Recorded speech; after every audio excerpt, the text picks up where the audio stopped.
All right. Good morning, everyone, and thank you so much for joining us this morning for Succeeding at and Beyond University. My name is Taiwo Yekin, and I'm going to be the anchor for today's session.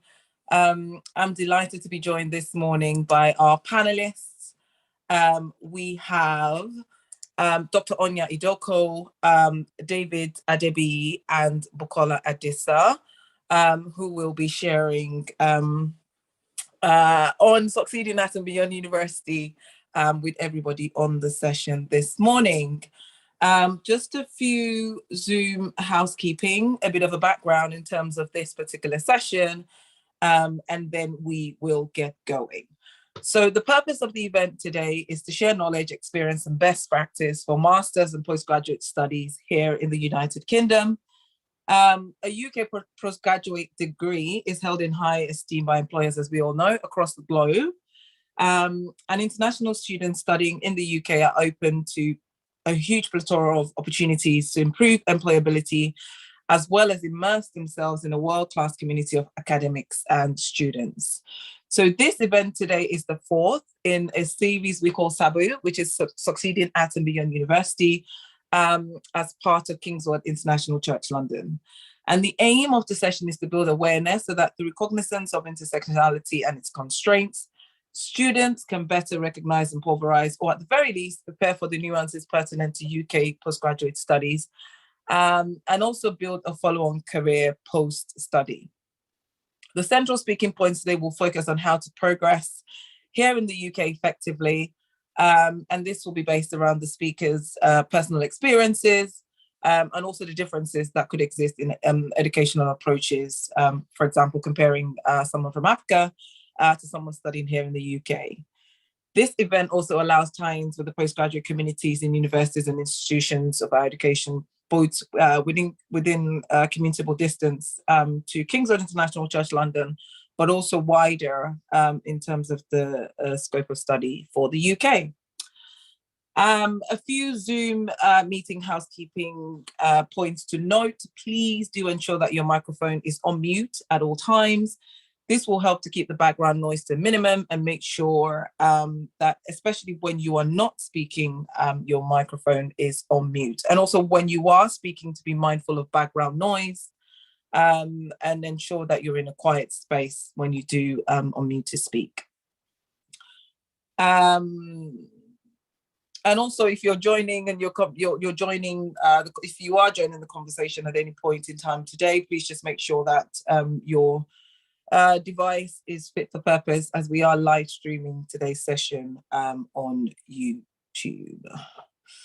It's important to try to limit any distractions so that you can maximize the opportunity to take in as much as you can from today's session. And I think that is all the housekeeping points to note. As I said, I will anchor today's session. Dr. Onya will come on shortly and introduce herself and launch straight into her session. There is an opportunity for Q&A today. We will ask that you wait until we notify, but you're welcome to type your questions. If you're joining us on YouTube, you're welcome to type your questions in the comments. And if you're joining live on Zoom, you're welcome to also type your comments in the chat box. I think that's about everything. I will hand over now to Dr. Onya to start us off today. Thank you. Morning, everyone. Thank you, Taiwo. I guess I'll read out my bio and introduce myself. So I'm Dr. Onya Idoko. I'm program leader for the MSc in Prosperity, Innovation and Entrepreneurship at UCL. And I'm a lecturer in PI, so Prosperity, Innovation and Entrepreneurship. I'm an entrepreneurship scholar, and my research interests are in the area of entrepreneurial and organizational innovation. My work has been published in high-ranking international academic journals, such as the Academy of Management Journal, and I'm currently working on 2 research projects. The first is a study of entrepreneurial resilience in 5 countries, so the UK, China, Malaysia, Philippines, and Thailand. The second is and that's a collaboration with 5 universities, the UN Economic and Social Commission for Asia and the Pacific, and the Asian Development Bank. The second is a study that is a collaboration with the Indian Institute of Technology, Delhi. And this is a study that we're doing on startups and public value generation. I'm one of 3 leads of our Asia Prosperity Research Hub, where I lead, and the theme that I lead on is technology and entrepreneurship for global prosperity. Feel free to, if you'd like to find out more, you can go onto our website. Outside of this, I love running and I love visiting museums. So that's me. Taiwo, could you please share my slides? Or am I sharing my slide? Great, thank you. Okay, so here's an outline of what I will talk about today. A quick introduction, modules and delivery, engagement and participation, and then assessment and feedback. Next slide, please.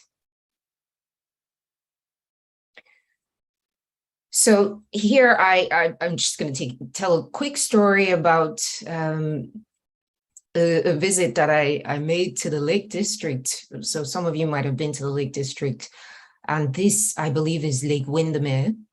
And I went on, so I paid to go on a kayaking, to get kayaking lessons, and to kayak across this huge lake.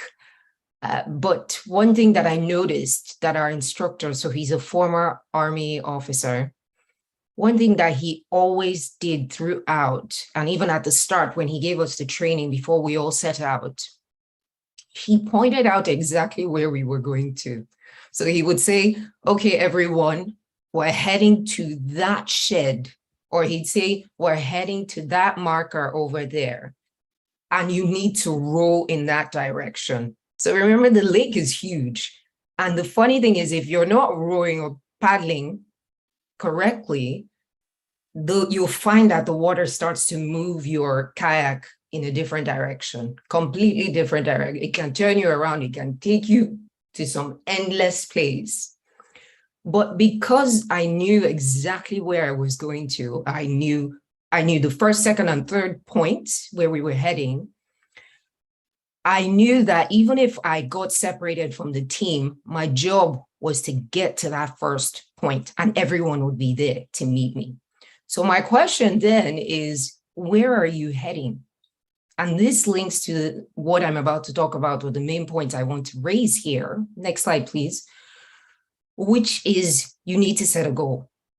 So some of you would have started your programs already. So maybe you joined late September. Some of you might be starting in January. I advise you, I can't tell you what to do, but my advice from my experience is that you set a goal.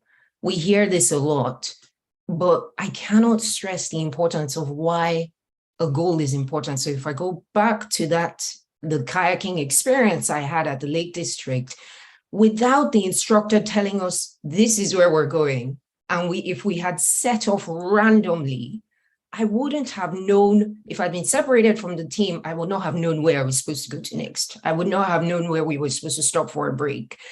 If I didn't know where I was going, the water will take you in any direction it wants to take you. So you need to, or what I advise is that you set a goal. It's not too late. I know well, according to our calendar, we are going to week 6 now. So it's not too late for you to actually set a goal. I don't have my slides, Taiwo.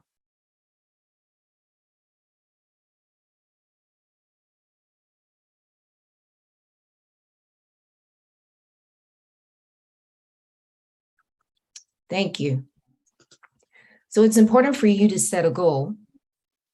And what I would like to advise is that you do so right now. So you can, and I'm not even asking for anything complicated or elaborate. Do you want to finish with a distinction, a merit, a pass, fail, or you have no clue what you want to finish with? My advice is that you set a goal now. Make up your mind. If you want a distinction, it will require more effort or a different set of activities than if you want a merit, or if you want a pass, or if you simply just want to have some sort of certificate to take home. Each level, each degree level, it all calls for a different set of, it shapes your decision making basically as you go through your program. So the other role that I play is I'm the admissions tutor for our program.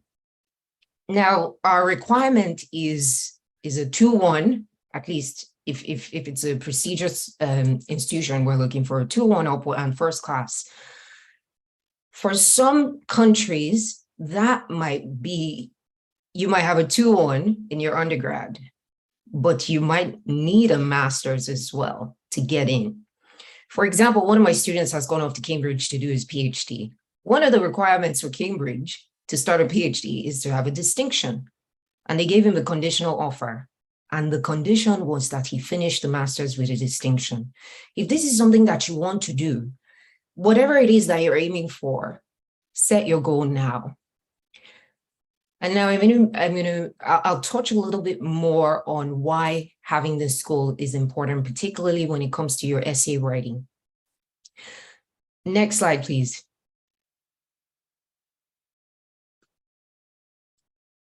So, modules and delivery. Part of your program, so at least for us, we have a set number of contact hours that your tutors will have with you, and then you're expected to do independent study of your own. One thing that you might have noticed when you came, I'm assuming that many people have come from different countries, different parts of the world to the UK to study for the first time.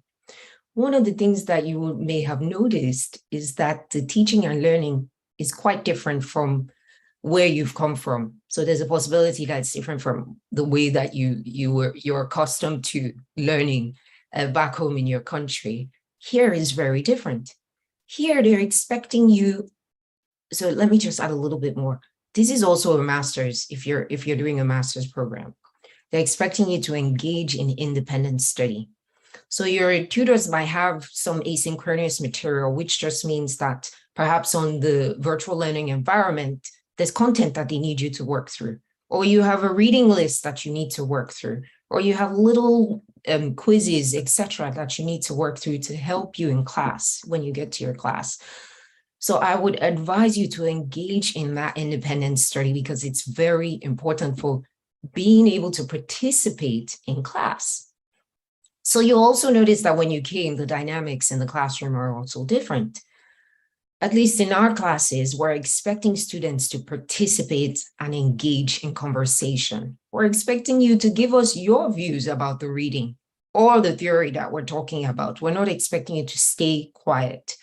Now, in some countries, at least from where I came from, the teaching at the time when I was a student, when I was an undergrad, was didactic. And what that means is that your tutor is speaking at you the way that I am talking to you now. You're not talking back at me. It's not a dialogue or a conversation. It's one way. Now that you've come here, you'll find that that's not the way it works here. So the more you engage, the more you learn. And that's actually the better way to learn than a didactic approach. The more you engage with your peers and the tutor, the more the knowledge solidifies, the more you can clarify your thinking. So I want to really stress the importance of attending your classes and engaging in those classes. Some countries, the students are used to being told everything, what to do, what next to do. Take the initiative and take action. So be proactive, engage in the small group conversations. The next thing that I want you to do, or that I'd like to suggest, is that you start thinking about your dissertation topics early. Start thinking about the methodologies that you'll use. Are you going to be quantitative or qualitative? Of course, what you use will depend on your research question. So start thinking about your topic. What are some of the interesting topics you've covered or talked about in your classes that you think I'd like to actually study that. I'd like to take that forward. So start thinking about your topic and start thinking about a supervisor you'd like to work with. You can email them. This is what I did as well when I was doing my master's. I knew that there was a class that I loved. I enjoyed that class. It was a strategy class. I emailed the module leader and I said to him, I'd like for him to be my dissertation supervisor. And I said to him, this is the topic area that I'm thinking of. He shared some materials with me and that helped me through the process. So just to highlight for my dissertation, I think I had 81%. So I did have a distinction in my dissertation. My supervisor was very helpful. And this was because we were in constant communication. I had my Gantt chart. I had everything that I was using throughout the process. So I advise you start thinking about the dissertation now. It's never too early. My next point is self-awareness. This is just to highlight that understand yourself. How do you learn best? Are you a visual learner? Whatever I teach the students in class, while I provide them with asynchronous material that might involve videos, reading, that sort of engages all of the senses, I might even ask them to go out of the class and do some work outside. Some module leaders do that. Know yourself. How do you learn? How do you what's your working approach? Usually when I'm learning something new, when you're learning something new and complex, it's a little difficult at first. That means that for you to really grasp the concept of the theory, it would probably help if you found, for example, a video that explains the theory, in addition to what your tutor already taught you in class. It'll also help if you do those readings and you ask questions in class. The second thing I want to highlight under self-awareness is, how do you work? So for example, the way that I can only draw from several examples, but from my own personal, the way that I function, I like to read a lot and then come back and begin to write. Some people like to start writing and then they read along. But my reading a lot helps me to begin to piece pieces of information together. And that means that it takes significant amount of time for me to do something. And that means that, so I'm just reverse engineering. I'm sort of tracking back from the goal. If I want to get an A in that assignment, I know that I need to start early just because of the type of person I am. So self-awareness is key. I need to start early because it's going to take me time to do all that reading. And then for me to actually sit down and piece it all together into something good. And after that, you still need time to revise, to iterate the work. And I'll touch on that in a second. The other thing is, in your classroom, ensure that you ask questions. Engage with the tutor. I've talked about this already. Ask for help if you need help. Book a meeting with your module leader. So for example, we have office hours. My office hours are Mondays and Wednesdays, and students can contact me at that hour because that time is for them. If you know your tutor's office hours, use that time to speak with them. The last point here is on teamwork. When you're in class, engage in that process, because you'll find that when you get out and you start working, if you haven't had any work experience, that you can't avoid teamwork anywhere you go. You just can't. So I'd advise you take advantage of that teamwork, because your colleagues, your peers, they have experiences that you can learn from and exchange with each other. Next slide, please. So your essays, understand the assessment, read the question. So it will usually be ready or available to you on the first day of your module. That's the first class. If you don't understand the question, how can you answer the question correctly? What you do then is, if you don't have clarity around what the tutor is expecting you to do, book an appointment with them. Ask questions in class, because they need to actually talk you through the assignment anyway. The second thing you can do to make sure that you succeed in your essays is look for an exemplar. Usually we will provide samples of distinctions, merit, pass, which is what I do. But look for exemplars, and this is something that I did as well when I was a student. As soon as I landed, I knew I wanted to get a distinction. I went straight to the students and asked them who finished with a distinction. There were 2 students that finished with a distinction, contacted them. Someone was in Birmingham, so it wasn't too, I went to Coventry. It wasn't too far from me. I asked him to email me. He didn't know me from anywhere. I introduced myself, asked him to email me his assignment, looked through his assignments and his dissertations. I had a meeting with him to ask him, how did he get that distinction? So it's good to look for exemplars. read through the marking criteria, because this is what we use to mark. When I'm marking a piece of work, I'm not going to go outside of the marking criteria to do anything when I'm marking. So, and I'll touch on this later on. Start early. I've talked about this already. Give yourself ample time to start early. Fail fast and iterate. This is the lean methodology. Present your work when they ask you for an outline. Usually you should have formative feedback sessions on your program or your module. Send in your outline. When students when students come to me and say, oh, Onya, I'm thinking, I send them back. No, send me an outline. Send me something written, because when you write, it helps you gain clarity of your thoughts. So you can clarify your ideas and your thoughts. My next point here is plagiarism. Some people are aware of what plagiarism is, but they don't know that you can self-plagiarize. What I would advise you, and the one assignment I'll give to you today, just because I still have a couple more things to cover, Google that word plagiarism if you've never seen it before. And I advise you to avoid it with all your might if you can, and avoid self-plagiarism. So self-plagiarism is you've submitted your assignment to my module, and then you cut and paste from that assignment and put it in another assignment. That's how you basically plagiarized yourself. It's still the same academic misconduct. It causes a lot of problems and stress for everyone. Avoid it. I already talked about asking for help, but here I'm talking about ask for help from other places, not just your module leader. There might be a learning and development team in your department or that the university provides. Ask them to sense check your essays for you. They might even be able to provide you with practice sessions for your presentations if it's a group presentation you need to do. So those are some of the points that I want to leave you with under assessment and feedback, but I'll touch more on this in the next slide. So feedback, always look for ways to improve.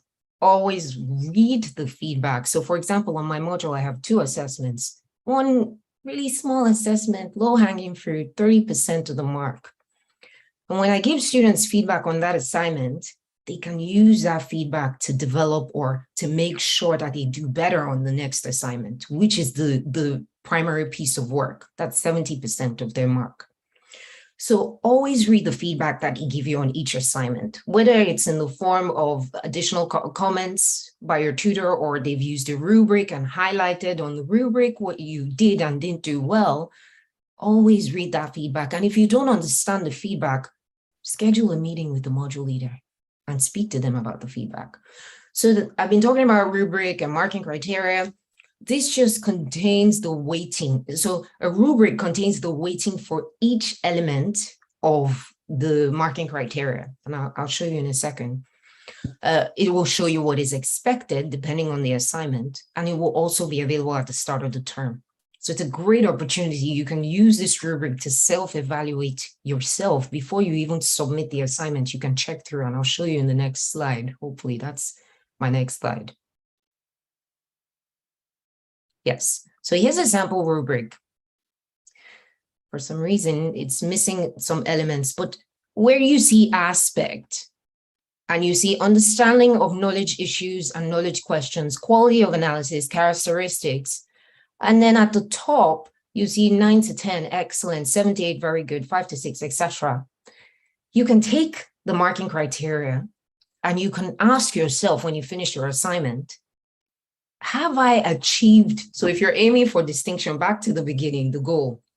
If you're aiming for a distinction, it means that technically you're aiming for an A in almost every module. And this was how I did it. I simply set the goal that every single module has to be an A for me to finish with a distinction. So that means that you're looking to see what makes excellent. Unless you're aiming for something lower, then you can sort of browse through the rest. But if you look at the excellent, if we take the quality of analysis one, for example, it says arguments are clear, supported by effective examples. It's that you evaluate the counterclaims that are taken into consideration, so fully explored, and their implications drawn out of what you've read. Now, if you've not done those things, don't expect to get those high marks. If all you've done, for example, is arguments are unclear and or not supported by effective examples, then you know that you're getting a basic 3 to 4. It's a C plus or a D, it's a D plus or a C. So you can get that marking criteria and use it. Next slide, please. Now this I want to explain to you because it's linked to the matrix, to the marking criteria. This is Bloom's taxonomy. And Bloom invented this classification of levels of learning. It's a hierarchy of thinking skills. At the very bottom, you're just expected to remember. Remembering is, all you have to do is remember the information.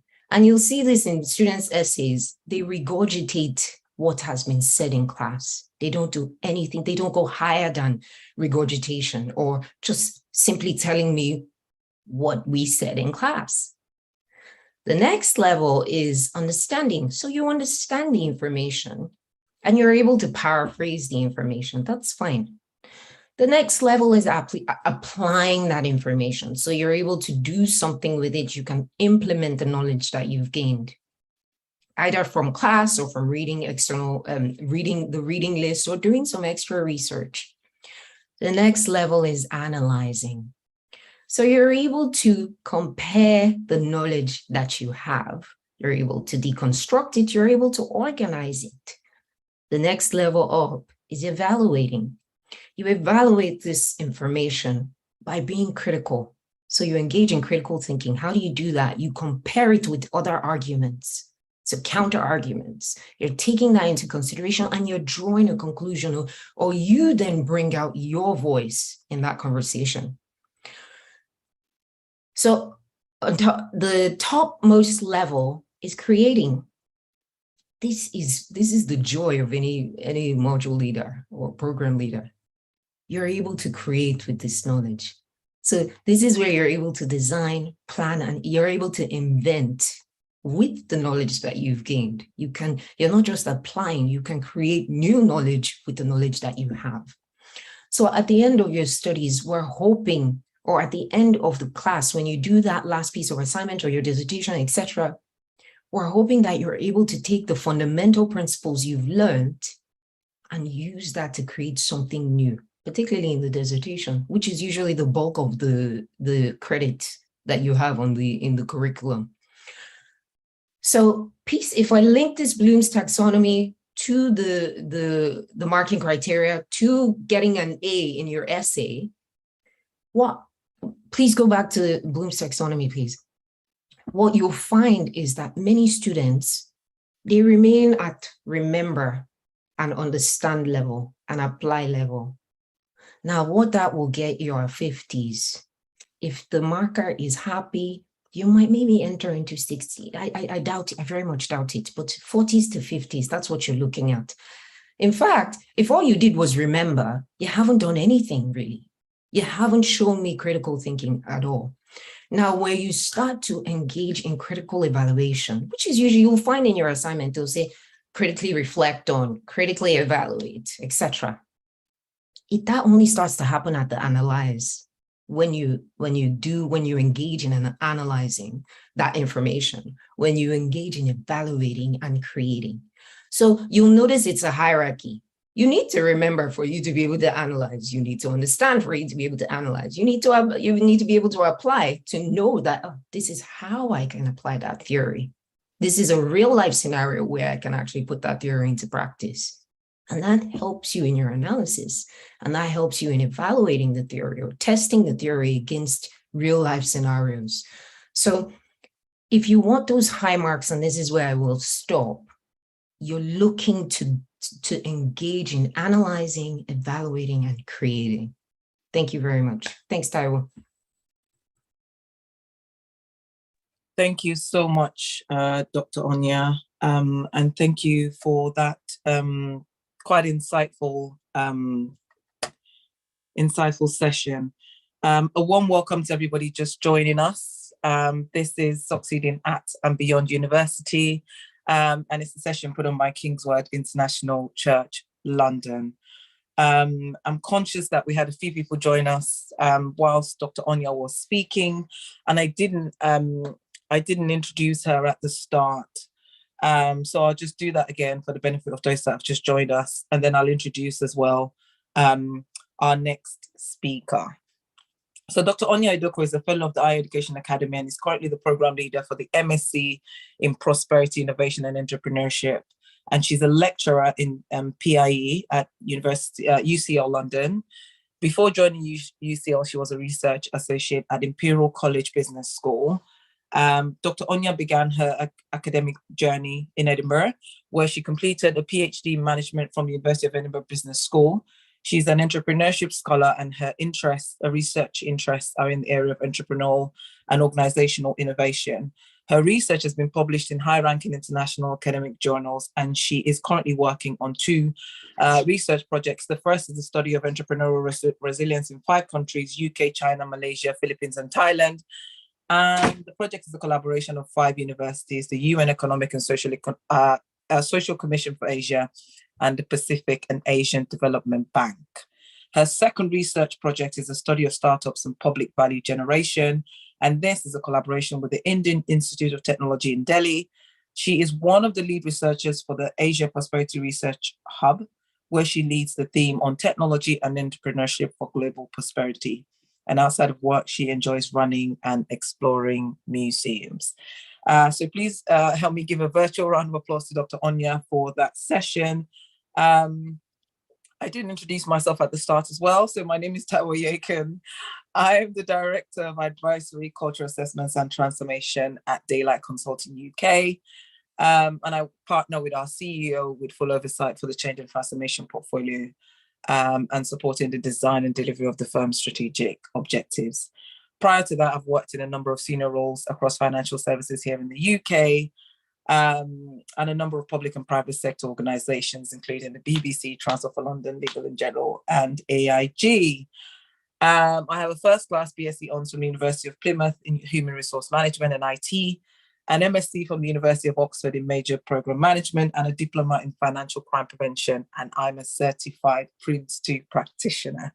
Having said all of that, I'm now going to introduce this morning our second speaker, who is David Adebiyi.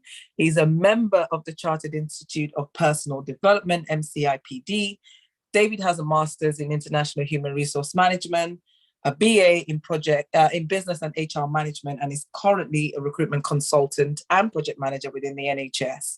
David has supported and managed several NHS health sector and NHG Housing Association and NMC legal sector initiatives with workforce strategy as a business partner, recruitment manager, and lead recruitment project manager. David is a recruitment specialist and consultant with international recruitment experience. As I said earlier, having implemented several innovative approaches to improve employee retention and workforce management. He has led projects, including one of over £12 million to improve mental health in Southwest London. David has also implemented a number of strategies to talent retention, branding, and marketing. As well as all of that, is also a business owner. Please join me this morning in welcoming David. Thank you very much, Taiwo. Thank you, everyone, for joining this morning. Good morning to you all. Very nice, nice presentation, Dr. Onya. I was really blessed, and reminded me of how I started my BA and also my master's. So yes, thanks, Taiwo, for that intro. I'm just going to talk you through how I started my journey to come into the UK, and indeed my BA and also my master's. I think it's important that I share my primary school, my secondary school days. So I did those in Nigeria. Went to Fabian Nursery Primary School, and I also went to Maryland Comprehensive Secondary School before I then came into the UK to further my education. I did my BA at University of Wales. And if you could please go into the next slide, Taiwo. And then I studied business management stroke HR.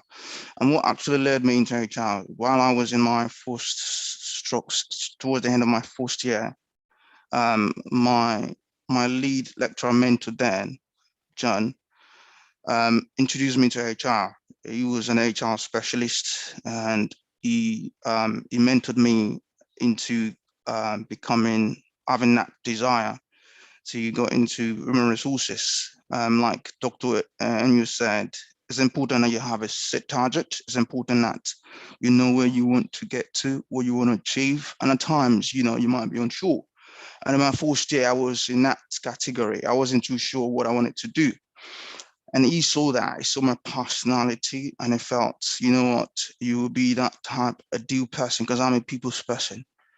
And yes, I started business management, human resources in my second year. And towards the end of my third year, he knew, he kind of see the strengths, my strength in terms of my understanding, how I have excelled in my modus in HR, and particularly in recruitment. So because my result in my module recruitment was a distinction, and he straight away advised me to go ahead and pursue my master's.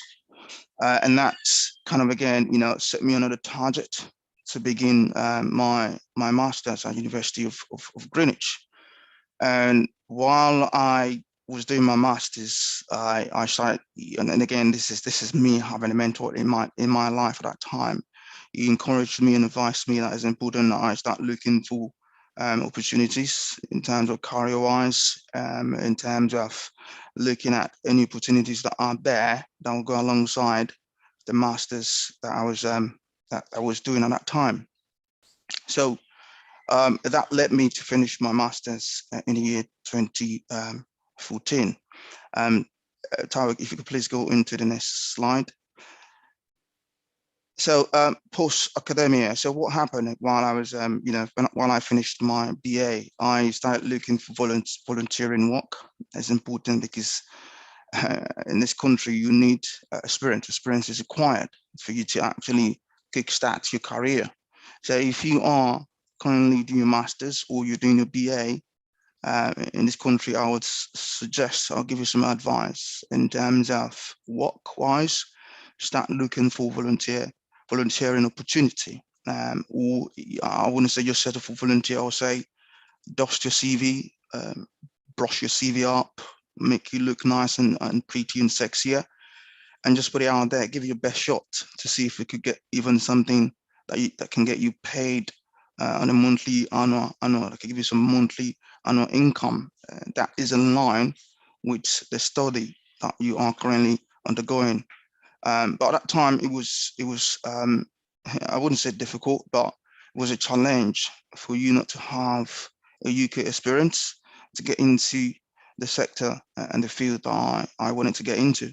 So the option I did in 2012 to when I finished my BA, at that time I started my master's in October 2012, was to take a voluntary offer at Whittington NHS hospital as a HR coordinator. Alongside me doing my master's. So it's important that you are seeking this opportunity, because this would help you kickstart your career. It would give you that fundamental knowledge and experience to get to where you want to get to. Seeking opportunities all the time and never just settling down. I only did the volunteering work for, I tell you, 6 months. Because I was just not, I knew there was more to me than just me being a volunteer. There's more to me that I can offer. And I couldn't settle. I just keep looking for opportunities, getting people to review my CVs. Then I had a mentor at the place I was doing my volunteering work. He would look at my CVs and then take out some information that I know required. So I would advise you to get someone who can check out your CV, that can just give you some advice, a truth advice on how you can rewrite and make your CVs more professional. So he helped me in my CV at that time, and I started looking for jobs. So before I finished my master's, I got a job after 6 months of me volunteering. I didn't use my master's to get this job. it was just my BA. And that was how the journey started. So I got this job as a recruitment client service advisor at Guy's St. Thomas. So I did that alongside my master's. So when I finished my master's 2014, I was required to then get a professional qualification, Chartered Institute of Personal Development Management, CIPD, for you to actually forge ahead and get into the field of HR as a senior manager, to now understand the scope of how you can manage resources, how you can manage people in big organization. So along my career, during my time of working at uni, I always have a mentor. I would encourage you to seek mentors, find mentors. Mentors could be around you. If you don't have any mentor around you, try and find one. Get yourself associated with right people, and get people that can forge ahead of you, people that have got that experience, that have gone through the same pattern that you've gone through, and they can advise you and guide you through what you need to do. So I never stopped developing myself. It's important that you seek opportunities wherever you are. And while I was at uni, I kept going to seminars, free seminars, because at that time I was a student. I was working on the side.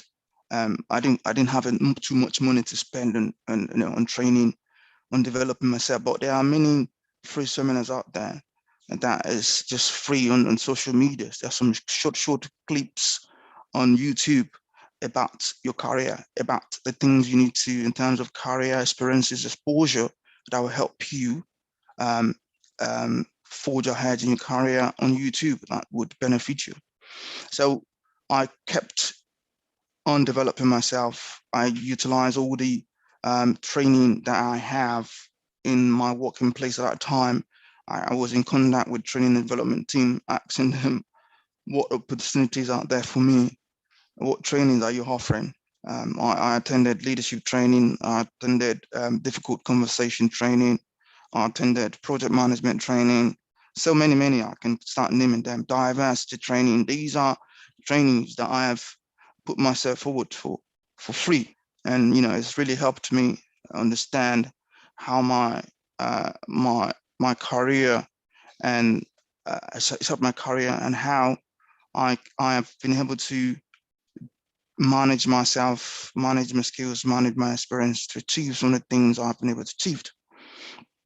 And my next point is, do not be too comfortable. There's so much that we can do. I would say, please, I have seen people just sitting there in one position for years, and they're just happy to keep getting the same amount of money, keep doing the same amount of work. And I would say, please, that is not the ideal place for us. We need to keep challenging ourselves. And I'll give you my personal experience. So as I started in 2014 as a HR client service advisor, after 2 years, I've set a target for myself to say, I'm going to do this for 2 years. With me having my CIPD, my master's, I should be able to achieve this career, I should be able to get to this career stage, and that is to become an HR advisor. Along that line, I realized that, I'm quite passionate, I'm quite good when it comes to trying to recruit people. And that led me into becoming a recruitment specialist. So I became an HR advisor. I did that for a year. And I thought, you know what, let me move. I need to do something else. So I become a recruitment advisor. Again, I did that for 2 years. I said, let me move. Alongside this, me being in this post for 2 years, I was learning what I need to learn. So I'm not just rushing and trying to do things quickly and not do things exceptionally. No, I was doing what I was meant to be doing. I was doubling my task. I was being exceptional about what I do. I wanted to make change quickly, and that requires me to learn ahead and bring new ideas, fresh ideas. They might be too big, they might be too challenging, I might not have the overall picture, but I brought them in. I executed them, and it was a success. And many awards I received from my directors, from the chief exec, based on how I've been able to calm and rechange our retention and make a change to workforce within the organizations I've been able to support in my career. And that because I felt I wanted to push myself. I wanted to do more. And I have set a target for myself. So all this achievement I've been able to achieve was not only good for the organization, it was also good on my CVs. So I have all this information on my CVs, and when I put it out there, people just start calling you like, wow, you've achieved this. And that would help you move along the ladder to what you want to get to. So after me becoming a recruitment team leader, I did that for 3 years. I was learning budget. I was learning project management on recruitment. I was learning workforce strategy. That 3 years was the time for me to sit back and learn recruitment at a senior level. So at that time and season in your life, when your career journey, where you need to sit down and learn, especially when you have managers that are willing to pour into you and help you develop yourself. It will be uncomfortable. It would be unease. It would be, what's the word I'm trying to find now? It will be challenging because you are entering into new territories you've never been before. But hey, that comes with result, that comes with achievement. So because I was able to sit for that 3 years and that career journey of mine, I was able to learn so much, and that opened many door opportunities for me after the 3 years. And I started becoming, recruitment project manager, became resourcing business partner, became a consultant, project lead for NHS, for Notting Hill Genesis, which is an association, housing association, and also charity, NMC, Nursing and Midwifery Council. So in what we do, we ensure that we are professional. It's very important I put this out there. As you grow within your career, you are exceptional, like I mentioned, trying to find ways to solve matters. Don't be the one to shy away when challenges or when issues of the directorate that you're looking after comes up. Be the one to have the idea to help your team, to help your manager, to help your CEO to solve that problem. Next slide, please. And what are challenges that that you'll probably face, and this is me talking out of my personal experience. Acquaintance is important that you identify who you associate yourself with.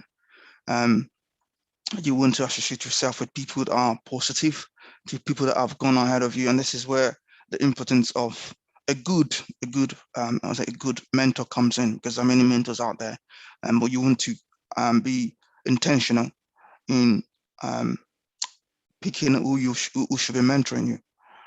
You want to have people that are willing to take their time and then tell you the truthful journey that they've went through to get them to where they got into, so that you wouldn't go through the challenges, through the potholes that they went through.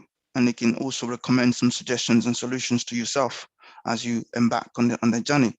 While I was doing my BA, there was a man that I met where I thought he was older than me. I thought it was a professional, but what he sold into me at that time, if I wasn't strong in my belief, it would have probably set me back. What he said was the course I was doing at that time are only meant for Caucasians, and that people from my background are not meant to be doing the course I was doing. And I determined that now I was going to prove him wrong. And here I am now, over 10 years ago. I have proven very wrong. So it's important that we are mindful of who we allow to be our mentors, who we allow to speak into our lives.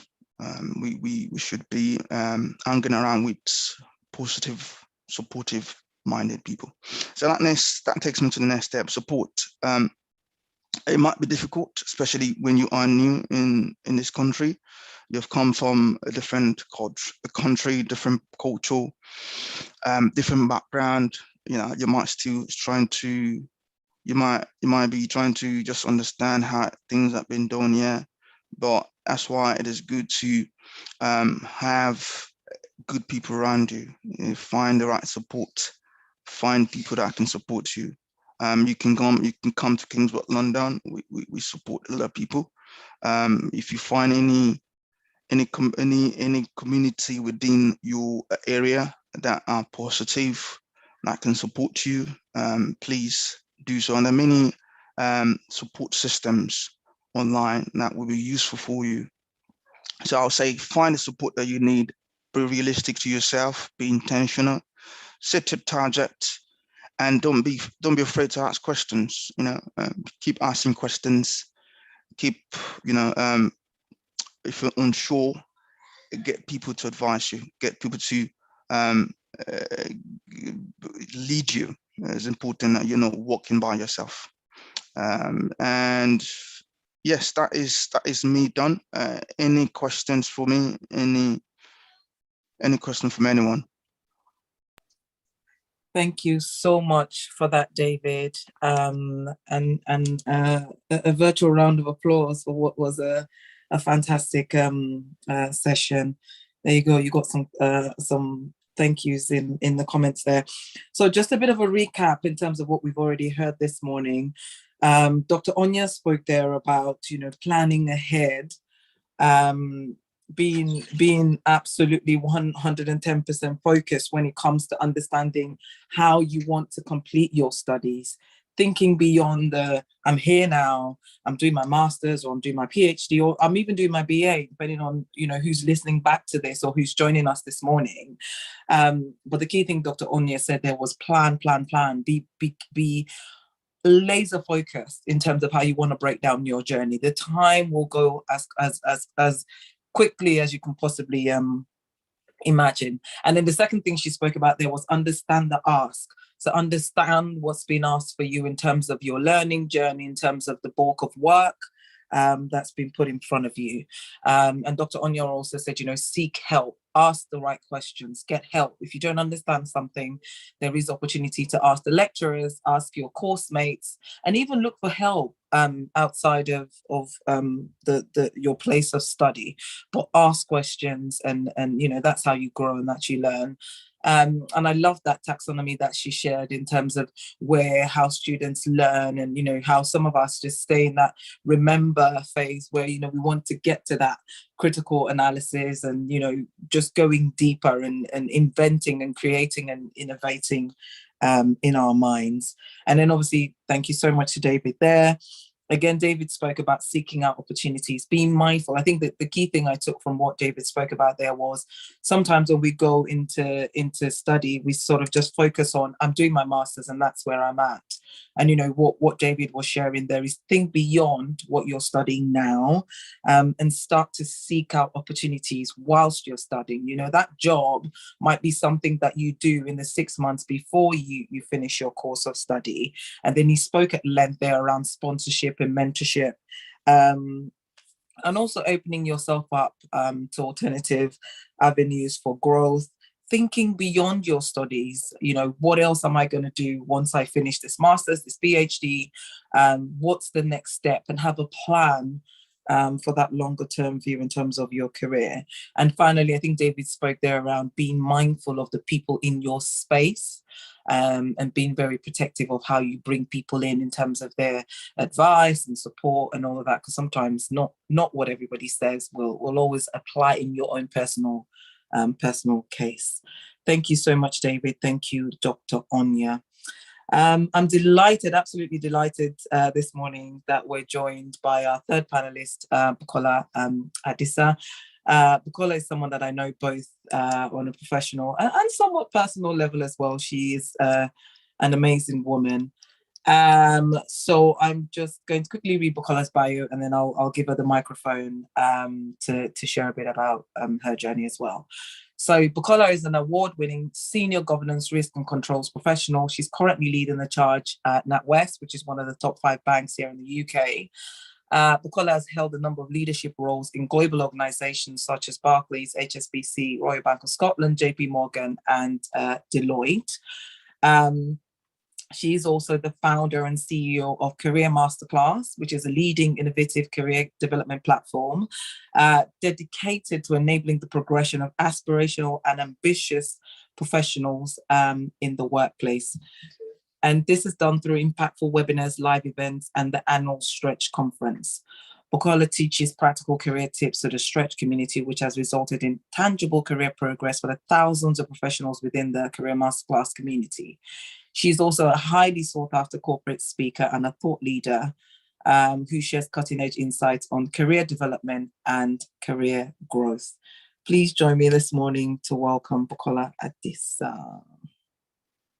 Good morning. Thank you so much, Taiwo. Good morning, everyone. It's great to be here. Thank you so much for having me. I am really, really delighted. I count it a great honor to be here.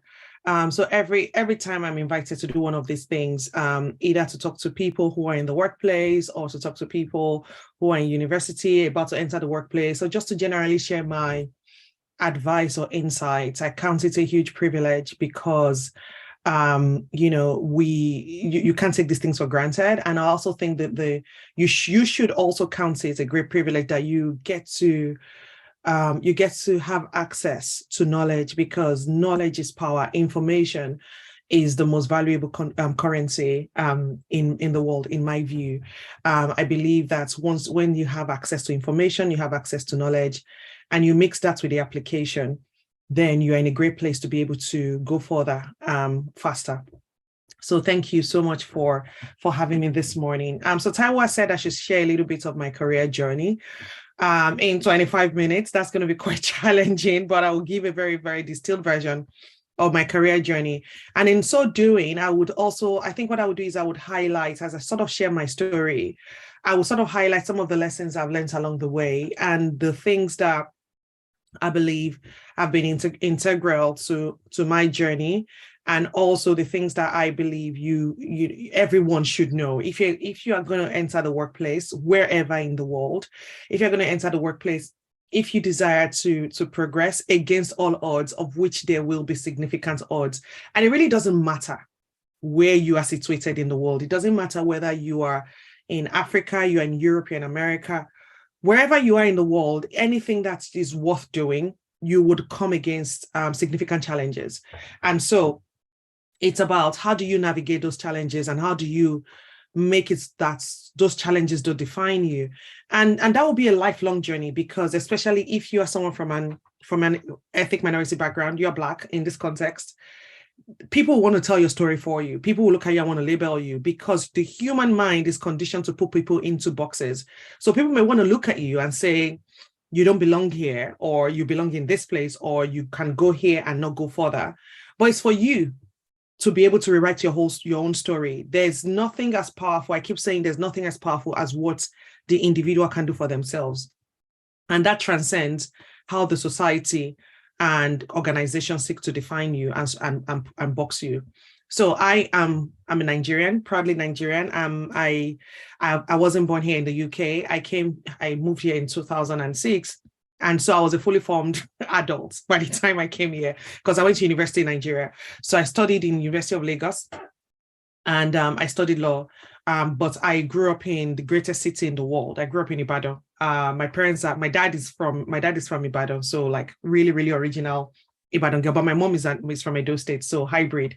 But I grew up in Ibadan, and I grew up in a typical Nigerian family. So my dad is from a very large family, Muslim family, and as huge as this family was in terms of he had numerous brothers and sisters, they were all educated, and they were all educated in the sort of the sciences line. So my dad is a pharmacist, and all his siblings were like engineers, doctors, and all that. So my dad, so typical sort of Nigerian family, my dad wanted me to study. I think we quickly figured out that this one wasn't science oriented in any way, shape, or form, but he thought, okay, maybe accounting was a next best option. But there was just one problem. I was crap at math, still crap at math. Can't even help my children with math homework. So I ended up studying law after a long sort of debate. Ended up studying law University of Lagos. And when I was there, I figured out I didn't want to be a lawyer. Like in my first year, I figured out I didn't want to be a lawyer because I found out that I just genuinely didn't care about case law and things that happened in 1864 and how it applies today. So I thought, okay, what can I do? I don't know accounts. And of course, back then, this was, years ago, our view of the world was very limited, right? So we're very limited in the things that were termed professional careers, and of course you then overlay that we're coming from a typical African Nigerian family. There were only a few other things, you were a doctor, lawyer, engineer, or a failure, So I was in this place where, okay, I was studying law, but I didn't want to be a lawyer. So what else? And so through a series of connections and talking to some people, like in my uni course, then I came across this sort of professional qualification called the ICSA, which is the Institute of Chartered Secretaries and Administrators. And essentially someone said to me, well, you can be a company secretary. Yes, it's good that you have a law degree, but you don't go to court. And that was the only thing I asked. Do you have to go to court? No, you don't have to go to court. You work with corporates. You're a very senior person in corporates, and you work with a board. And I thought, okay, this is great. I can study this. So I started professional qualification. It was a UK thing, but I was doing it in Nigeria. So I did it alongside my law degree. In fact, I became a chartered company secretary before I graduated from university. So when the opportunity came to come to move here to join my then fiancé, now husband, I came here with a qualification. And so I said to my parents, I didn't want to go to law school. And of course, in a typical Nigerian family, that is akin to saying, you are begging to be disowned. So I said, I don't want to go to law school. And my parents are like, why don't you want to go to law school? I said, because I don't want to be a lawyer. So why spend another year, 18 months of my life doing something I really would not make any difference to my career? And so my mom, cried and said, I always wanted to have a picture of you in the wig and the gown. And I said, well, I can rent it. I can take a picture if that's what you want. I'm not going to go to law school for 18 months to give you that picture. And anyway, it was a whole thing at home. And eventually my dad said, listen, okay, if you don't want to go to law school, that's fine. And if you want to go on this romantic thing to go and join a man in the UK, that is equally fine. But if I hear that you're in the UK and you're cleaning the underground or you are working at McDonald's, you're going to come back home and you're going to go to law school. So you have a few months to figure yourself out. So I came here. And of course, immediately you're caught in that sort of catch-22 situation. And, you are in this situation where you can't get a job. And I'm sure a lot of you would, either have gone through that or are going through that, where you cannot get a job without UK experience. You cannot get UK experience without a job. So what to do? Anyway, was finally able to start a job as a company secretarial assistant in an organization. I didn't even have to go for an interview. It was just, the way it happened was tremendous. I got a call on one day and they said to me, we've seen your CV online. I'm like, okay. They said, can you use the Blueprint software? I'd heard of the Blueprint software, but I'd never even seen what it looks like. And I said, well, by the time I start this job, I will be able to use the Blueprint software. And the guy said, okay, how much do you want? And I said, okay, this is how much I want a day. It was like, okay, good. I'll send you the contract. The only thing is you need to be able to use the software when you start. So by the time I dropped the phone, I then had to figure out, how can I learn how to use the software? And that is the first lesson I want to bring out. In life, right? Opportunities will not always come in the way you want it to come. It will not come when you're the most prepared. And I think some of the things we struggle with, especially, people of color, like Black people or women, is that, when someone asks you if you can do something, we fall into this perfectionism trap where you have to tick every single box and then you can say yes. What I would say to you is, say yes either way, because what I found from 15 plus years of working in so many global organizations at the most senior level is that everyone is trying to figure it out. Like Taiwo will tell you, we've worked together in a particular bank, and these are people that are paid amazing amounts of money, and they go into meetings and they talk utter rubbish because no one knows the answer. If you don't go away with anything here today, I can categorically tell you that you are as good, if not better, than the next person sitting next to you, but who is stepping out in confidence. Because I could have told that guy, I've never, I don't know how to use the Blueprint software, so see you another day.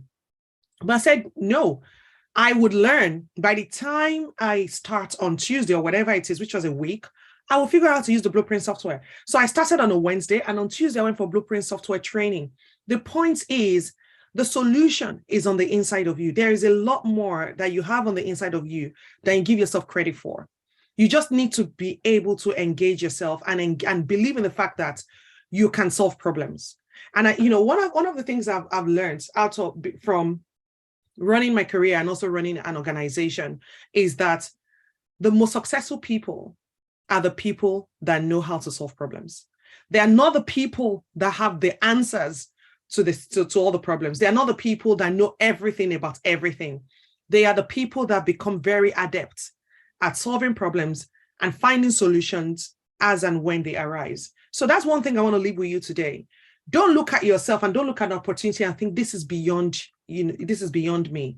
Because guess what? You will never rise above, or you never rise beyond the level of confidence that you have in yourself. No one will believe in you more than you believe in yourself. In fact, if someone believes in you more than you believe in yourself, and you come to them with the energy of, I don't believe in myself, their belief in you will drop to the level of your own belief in yourself. It is fact, okay? So what you need to do, what you need to live with, or the habit you need to cultivate is a habit in saying, actually, if I don't have the answers, I will figure it out. I have the ability to figure it out. So that's what I did. I'd never seen this software. Now, the context to this is 2 weeks or 3 weeks before this time, I was still in university. I was defending my thesis or projects or whatever we call it in school. So I'd never worked. I mean, this is not like in the UK, where people go to school and work. In Nigeria, you go to school and you go to school, and you survive. And so I started working. I started working in this place. It was meant to be a 2 weeks contract. I was there for 9 months. And that's another thing, right? You get into a place, like I could have said, oh, it's a 2 weeks contract. That makes no sense. But again, you take the opportunity and you expand on the opportunity. You create value from whatever it is you go there to do. So I was there I was meant to be 2 weeks. By the time I got there, and the thing I was meant to do for 2 weeks, I sort of sat down with the man and I was like, okay, I can do this thing in 2 weeks, but actually this and this and this and this needs to be done as well. And so that's how I found myself in a place where my contract kept getting extended. And because I was also learning, I'd never, like I said, a month before this time, I was still in university in Lagos. Like, it wasn't like I was in university in Leicester. I was in university in Lagos. So I was learning myself things like, maybe people like you the people that went to university here, you're exposed to computers and you understand, what Microsoft Word is and Excel. Now, this was 2006 and I was coming from Lagos. Computers were not personal things. Computers were somewhere like you trek to a very long place, far place, and you buy like cyber cafe tickets and you use it for 30 minutes. And someone uses it for you because it's so precious. They don't trust you to do it yourself. So that's the context. So I'm here and they're like, write an email, Outlook. I was saying it for the first time. You get what I mean? And like things like Microsoft Excel. I can remember the first time they told me to create a PowerPoint slide. I almost passed out. I'm like, what is PowerPoint?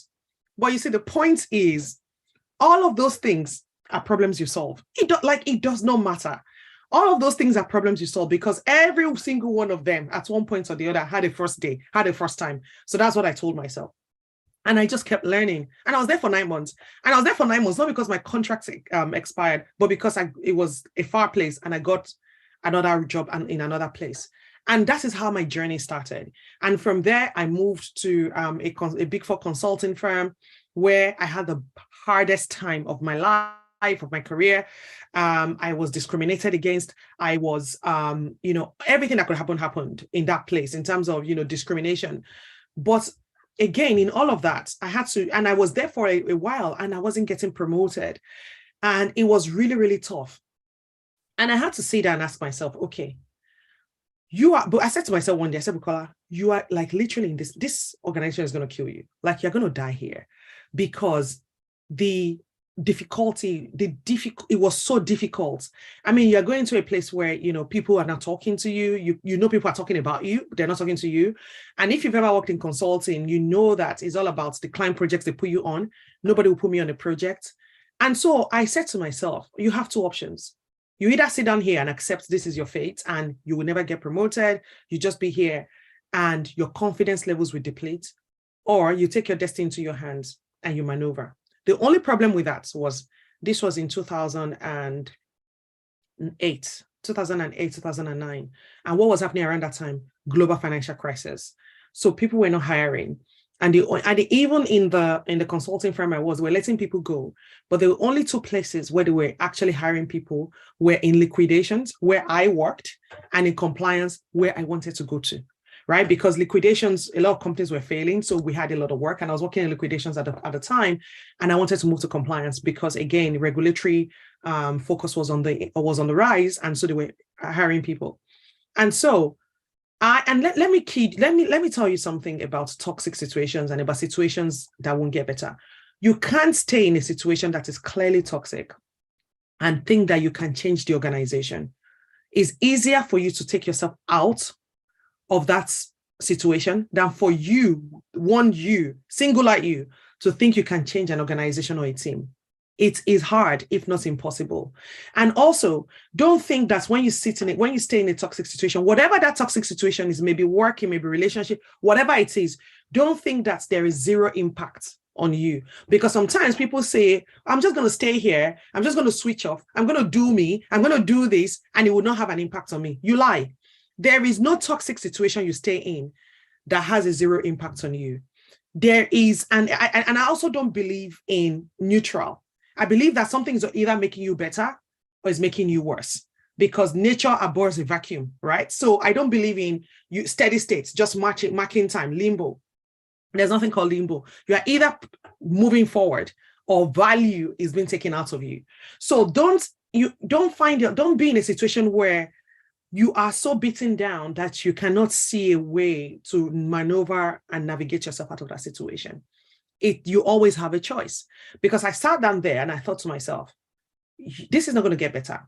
There's no way I can prove myself. People's minds are made up. And again, that's why I learned another career lesson, that sometimes a situation is terminal. It won't get better. There's nothing you would do that will make them like you. There's nothing, you may find a cure for cancer and they still won't like you. You may be absolutely stellar and they still reject you. So you then need to find the agency within yourself to think, so what am I going to do? What does this mean? And this is why I tell people, the organization is always talking to you. You need to learn how to read the tea leaves. When an organization does not hire you, when they don't promote you, when they don't give you pay rises, or they give you crap pay rises, the organization is telling you something. And so when people come to me and they're like, oh, I'm not progressing, I say to them, what is the organization telling you? And I'm sure Taiwo knows this. We talk about it all the time. What is the organization telling you? The organization is telling you something. Now, it's not what they put on their website, our values, we are an equal opportunity employer, blah, blah, blah, everybody can thrive. It's not that. There's something the organization is telling each and every person, because everybody in the organization occupies a place in the value chain. It's your job to find out where is your place in that value chain and to act accordingly, okay? And so for me, I decided I'm going to leave. I'm going to leave not the organization, but I'm going to leave the team. So I found a way to leave that team. I left the team because there was something else I was doing. And I came across a partner who said to me, through that thing that I was doing, and he said, so how are you finding the organization? And I just let rip. I'm like, this organization, they're racist, they're this, they're that. And I was like, okay, what do you want to do? I said, I want to work in anti-money laundering. And he said, do you know who I am? I'm like, no. It was like, I'm the partner in charge of the anti-money laundering team. And that's how he moved me over. And to be honest, I would credit that move with where I am today in my career, because I got into compliance and anti-money laundering when it was very nascent. Nobody really knew. And I just grew and I grew, through that point. But so many things I've learned in my journey. And but the most important thing I've learned is that if you do not tell your story, someone else will tell your story for you. If you don't define yourself, other people will they will tell you they'll define yourself, and they would define you in an incorrect way. So along my journey, there have been a few things that have helped me. Like I said, the confidence, the boldness to go after opportunities, the ability to read the room, to read the tea leaves, but also the ability to build a network of people that will go to bat for me, and the people that will give me opportunities that just believe in me, because it is important. It is not possible It is absolutely not possible to become successful as a solo person. And now, a lot of us, when we come from Africa, Nigeria specifically, we come with a lot of mindset and a lot of these things that we've picked up. Don't tell anybody you're traveling. In fact, there was a time my dad was traveling and he met his brother at the airport and they were together the day before. And everybody just, proceeded as if that was normal. That's totally like abnormal. But those are the kind of mindsets we come in with. So you come in with that and you're like, okay, I'm a solo person. Like you are Christopher Columbus discovering America by yourself. Like you are, you're on this adventure and you don't tell people, you don't seek out other people's help. Your journey will be harder, your journey will be longer, and your journey will be unfulfilling. You need people. You need people that have gone before you, people that understand what the terrain is like, that would advise you. You need people on your own level. Because sometimes it gets hard. And I think, for me, that's the sort of relationship I have with Taiwo, because sometimes it gets hard and you just want to rant and you want to, you just want someone to understand what it's like. And you also need people that you're also pouring into, people that are coming behind you, because as a community, that is the way we have sustainable change and success. I don't believe you're successful if you're successful by yourself and you don't have anybody you're pouring into at any point in time. There's none of us that is so poor that I don't have, that we don't have anything to give. And I also think the final thing I would say, especially in the context of the people here who are, beyond university, trying to get into the world of work, is you have to stay curious. Curiosity, especially in these days that we are in, with everything we're heading into in terms of the global, another sort of recession coming through and all of those kind of things. Curiosity is the name of the game. You have to stay curious. You have to have an innovative mindset. You have to have a mind that just consumes knowledge. You have to get out of your own way and you have to be able to look at things. You have to develop lateral thinking, and you have to look at yourself as not just, I'm studying communication and so I'm looking for a communication job in a communication firm. That's like, the world has changed beyond that. You need to see yourself as a person that possesses a certain level of skills that can be deployed into a myriad of situations. You need to be able to disrupt yourself before you are disrupted. Gone are the days of, as an accountant, I'm going to work as an accountant in an accountancy firm. You need to be able to see, as an accountant, what are the skills you possess and how can you deploy those skills in at least 10, 15 ways. That is the way you stay agile. You need an agile, curious, dynamic mindset. If you have that and you combine it with everything else I've said and other people have said, you will outperform at least 90% of the people in your cohort, because 90% of the people in your cohort are not thinking this way. So you need to differentiate yourself. And these are the ways you differentiate yourself. So Taiwo, I hope that's been helpful. I know I'm over time, but happy to answer any questions. Thank you so much for having me. Oh my goodness. Thank you so much, Bukola. That was inspirational, fantastic, fabulous. In fact, I've got a whole page of notes, but I've been trying to type as you were speaking there. So thank you so much for a great, well spent time this morning. Just in terms of my notes, I think, Bukola said there about, you can always figure things out with time, be a problem solver, be tenacious, say yes either way and then figure out how to fix it. Opportunities may not always come in the way that you originally think or imagine. You're as good as the confidence that you exude. I think that is so powerful. And the solution is on your inside. So believe in you, be a problem solver. You will never rise above the level of the confidence that you have in yourself. You've got to believe in yourself first. Thank you so much, everybody. This is Succeeding at and Beyond University. You've heard this morning from Dr. Onya, who is a lecturer at UCL. You've heard this morning from a recruitment specialist, Mr. David Adebi, and you heard just there from Bukola Adisa as well, who is a senior governance and risk controls lead. And also the CEO of Career Masterclass, which is a platform that allows people who are sort of stepping into that early part of their careers to find a platform to share knowledge, to engage with other like-minded individuals.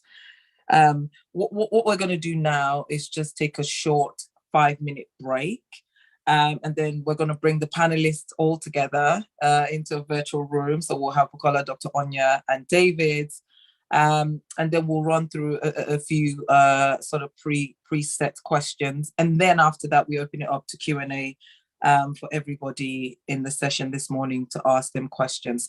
So if there's someone you think should be here this morning and they've missed this, this is the time to quickly send them that Zoom link on WhatsApp, Telegram, whatever it is, and get them to join us. So we'll take a short 5-minute break. We will come back. I think we'll come back at 12:30. So we'll come back on the hour. We'll come back at 12:30. And then we'll have all three panelists just engage in conversation, and then we move on to Q&A. Thank you, everybody.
Okay, thank you so much, everybody, for staying and sitting tight patiently, and a very warm welcome back to Succeeding at and Beyond University. Today's session has been put on by Kingswood International Church London, and this morning you've heard from Dr. Onya Idoko, you've heard from Mr. David Adibi and Bukola Adisa. So I will just get the panelists back on the virtual stage and we will get going. Let me see if it allows me to do that.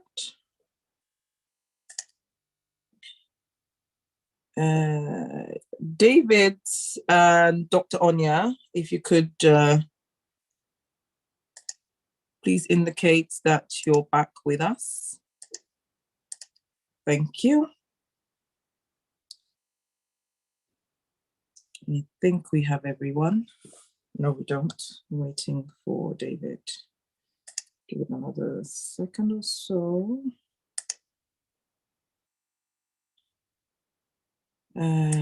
Okay. Let me find David here. And we'll get going. Okay, we'll get going and we'll bring David in as soon as he comes back into the session. Okay, so we're going to move on now to the panelist sort of in conversation. So I spoke earlier there around, you know, the general vision that Pasemi had for this session was to support students who are coming to the UK to study, but also helping you to look beyond that point of study and, you know, what does the career world feel like? What does it feel like to be a corporate professional?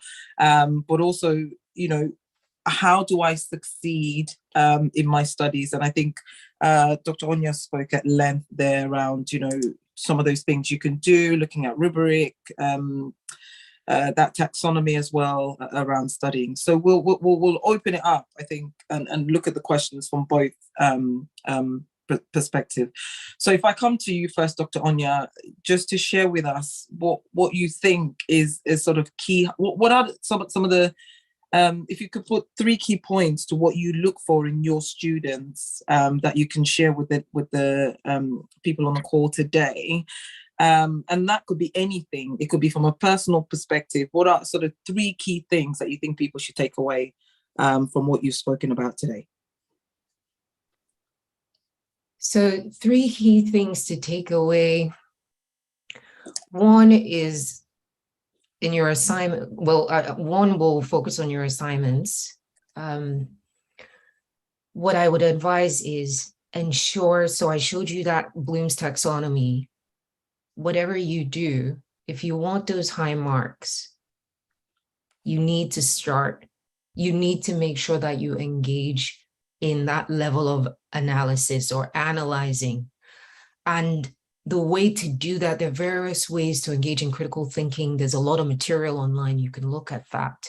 But that's for your studies. That's in terms of making sure that you get those high marks. So you want to be getting those distinctions, 70s upwards. We're not even talking about 60s at all. You should be thinking critically and engaging in critical thought when you're doing your assignments. So that's one, which is really specific. The second is have a goal. You can make one up. You can decide right now what you want to finish with. If you want to finish with a merit, you can channel your energy in that direction. If you want to finish with a distinction, it requires a whole different set of decision-making that will take place. So whatever your goal is, that will shape your decision-making. It will shape the kind of activities you engage in. So for example, and this links to what David was saying about being exceptional. If you want to be exceptional, you want to be excellent, there are just some things you're not going to do while other people are doing them. So if you want results that other people don't see or have, you have to do what other people won't do. So that's sort of the second point. And then my final point is, this touches on what Bukola talked about, which is the power of relationships. So don't pass through your program. This is what I did. I came in with the mindset, I want my distinction. I do not want to socialize. I just want to get my distinction and go. But the thing is that your colleagues, your peers, you never know where they will be tomorrow. They might be the ambassador of Saudi Arabia or something, or some senator in the US. Connect with people, make friends, and nurture those relationships. Like, don't think about a plant. You don't leave it there to die off. You water it, right? You engage with it, you weed, you prune, you take care of it. Those relationships that you have access to now, nurture those relationships. And if I can just add one more thing, Taiwo, if all your friends look like you, something is wrong. And so I would advise you, break out of that circle, just because the truth is the people you follow, you will be like them. You already think like them, probably. That's why you enjoy their company and you're with them. Break out of that circle. This is your chance to engage with other people from other cultures. This is actually helpful. But this is based on research. This is helpful for linking to Bukola's point, staying curious, disrupting yourself. For you to be creative, for you to have a different perspective, you can get that from engaging with other people that are different from you and think differently and see things differently from you. So those are my 3 points. Sorry it was so long.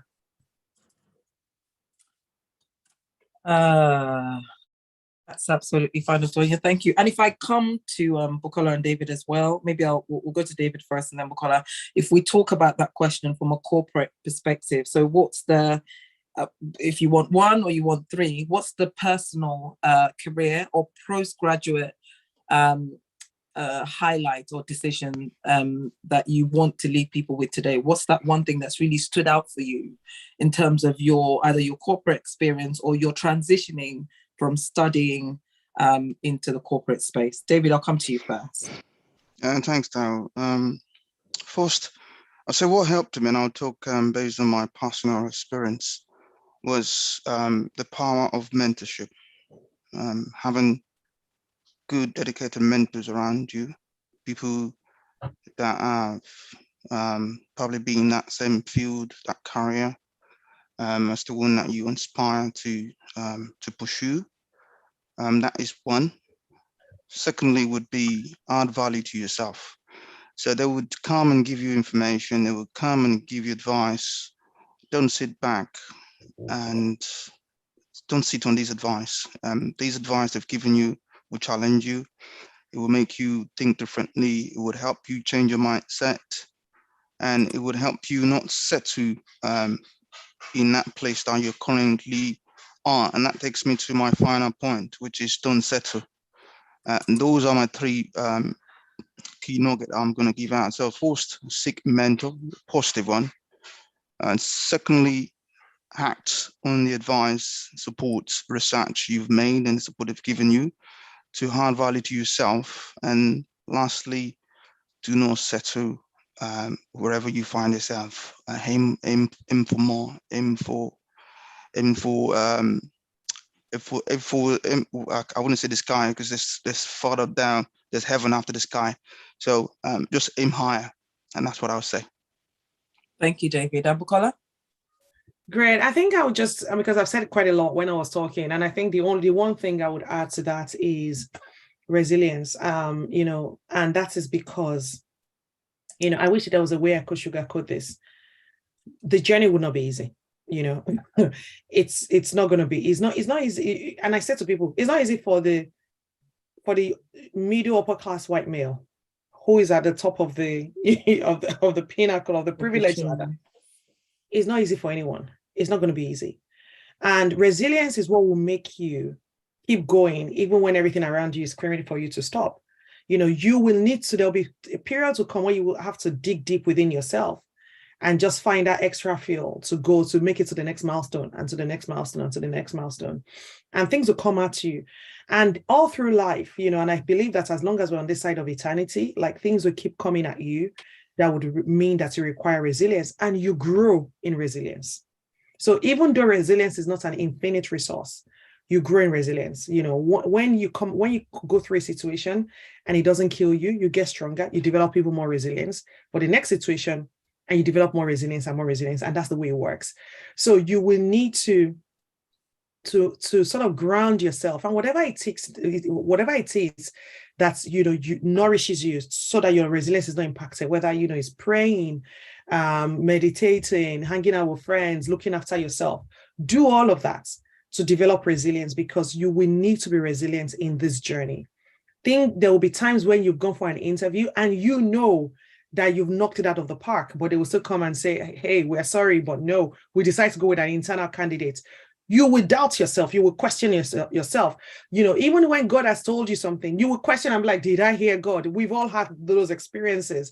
So you will need to be resilient throughout as you transition from schooling into, and that's the most difficult transition to make, right? I believe getting that first job from after schooling, if you're not on a graduate program, if you've come from Nigeria, like that route is difficult. But it would happen. It takes time, but it will happen. But between the time that you come out and the time that it happens, what will get you through, what will get you going, and what will make you not lose your sanity is resilience. So you will need to develop a strong, resilient attitude. And if you do that, it's not just for this journey, it will be for your lifetime, and you apply it into other areas of your life. That's right. Thank you so much. Very profound. So, analyze, have a goal, consider the power of relationships, connect and nurture those relationships, mentorship and sponsorship, add value to you. And finally, there, Bukola spoke about being resilient, being grounded, and that's developing life skills post-study. Thank you so much. So I'm going to move on to the next question then. We spoke a bit about being grounded. How did you keep yourselves motivated? So how did you sort of push past all of those barriers and hurdles and challenges that you face? I think you started to talk a bit about it there. I think Dr. Onya spoke a bit about, I think everyone actually talked about challenges in one way, shape or manner or form, but it'd be interesting to just hear maybe just one top tip for you as an individual, again, whether that's post-study or sort of career perspective. David, can I come to you first? What's the one thing, or how did you keep yourself motivated? I think one of the key things that kept me going was, first, I had a target for myself that, in the next 5-10 years, this is what I want to achieve. And I planned my journey to say, after 2 years, once I've stayed in this role, I want to learn A, Z, Y, E.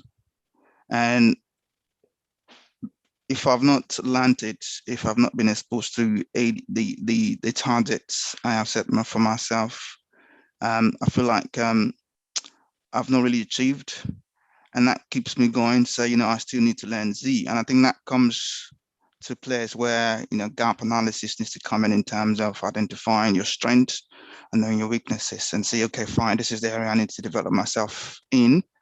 And that kind of keep me going.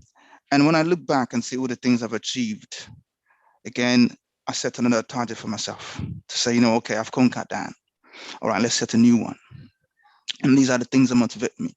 And I'm getting to this stage whereby now, and this is me talking personally, I've getting to this stage whereby I'll be like, okay, fine. I've learned this strategically. I've been able to manage at a senior level. I need to set another target for myself. And that target could be, probably want to get to be like Taiwo, director level. And then also, have a successful business, And so these are the things that it's never ending. And these are the things that I set targets. When I set target for myself, it motivates me. And not just that, I like to have people that can challenge me. I like to have friends around me and say, oh, wow, look at this guy, he's done that, he's done this. And that kind of movement, like, if he can do it, I can do it. I was watching a documentary about some Black successful people in America, and I can see Nigerians doing very well, having businesses, doing well in their fields. These are the things that motivate me. So I put myself out there with things like this. I want to watch it. I want to hear it. I want to mingle with them if I have the opportunity to meet them. I want to know the success story, learn from it, and see how I can become a better me. And these, because I know so much, there's so much in me that I can give. And these are the things that really keeps me going. Thank you. Thank you for sharing that, David. Bukola? What's the one motivating factor? You've probably got thousands, but just give us one. Right, the one motivating factor, I think, okay, I would sort of, is 2 in 1, so just bear with me. Right. So one of the things when I go through really hard times and I go through challenges, one of the things I do, which I should get better at doing, but I do, is I sort of ground myself, and I think you've been through hard times before, right? Things have happened, worse things have happened before that you were convinced, because I can be a bit of a drama queen when things are going wrong for me. Like I can have a meltdown and say, oh my God, why me? I can be a bit of a drama queen around it. But then a time will come when I'll pull myself back and I'll think, okay, you know what, worse things have happened to you and you're still here, and God has always been faithful to you. And, you've gotten through them stronger, wiser, better, all of those things. So I try and ground myself in gratitude. And I think gratitude is something that we should all always practice. And that's why I keep saying things like, there's none of us so poor that we don't have anything to give, and that is from a place of gratitude.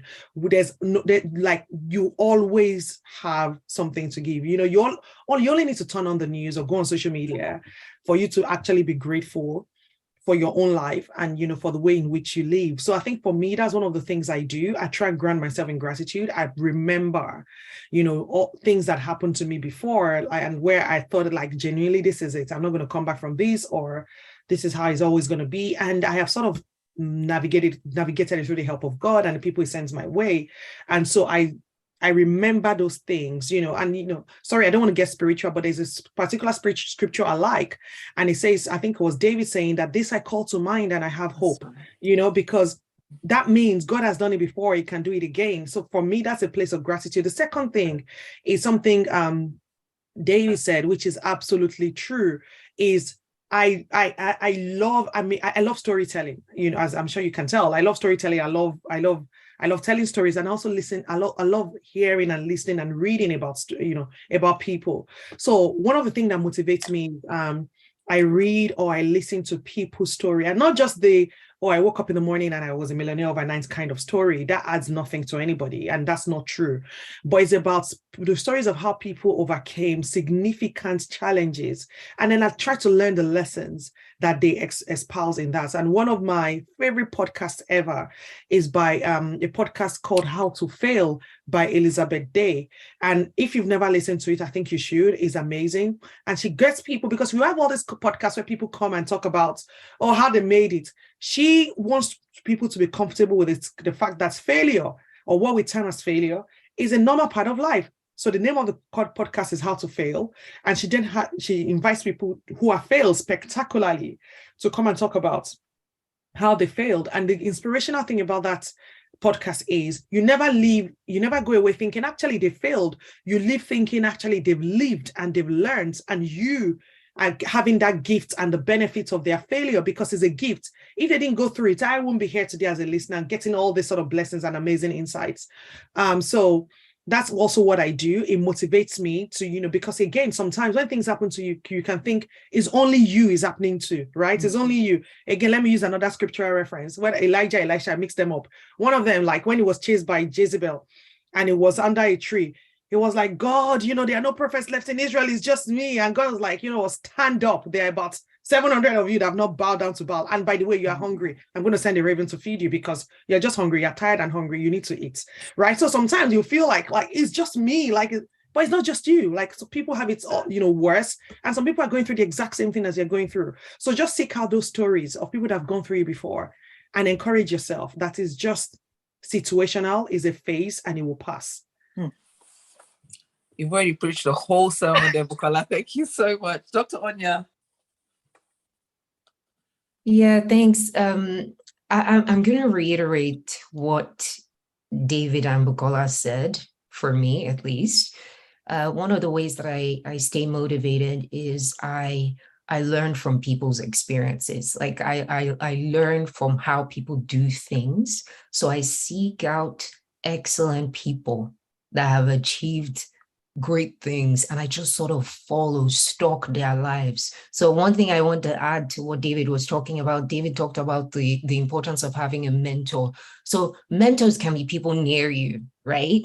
But mentors can also be the people that Bukola was just talking about, like she's listened to people's lives. So one thing that I realized is Ray Dalio can be my mentor, Apostle Arome, Apostle Selma, like anybody can be my mentor. All I have to do is buy their books because their thinking is in there. The way they see the world is in there. The way they do, the way they make decisions, the way they make investments, whatever they do, it's in their books, is in their materials.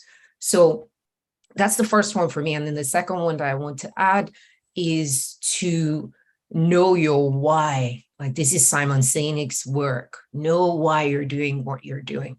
When I remember when I was in my final year PhD, I wasn't even in final year, I had submitted my thesis and I had minor corrections. So when you have minor corrections, they give you some time to make those corrections and resubmit the thesis.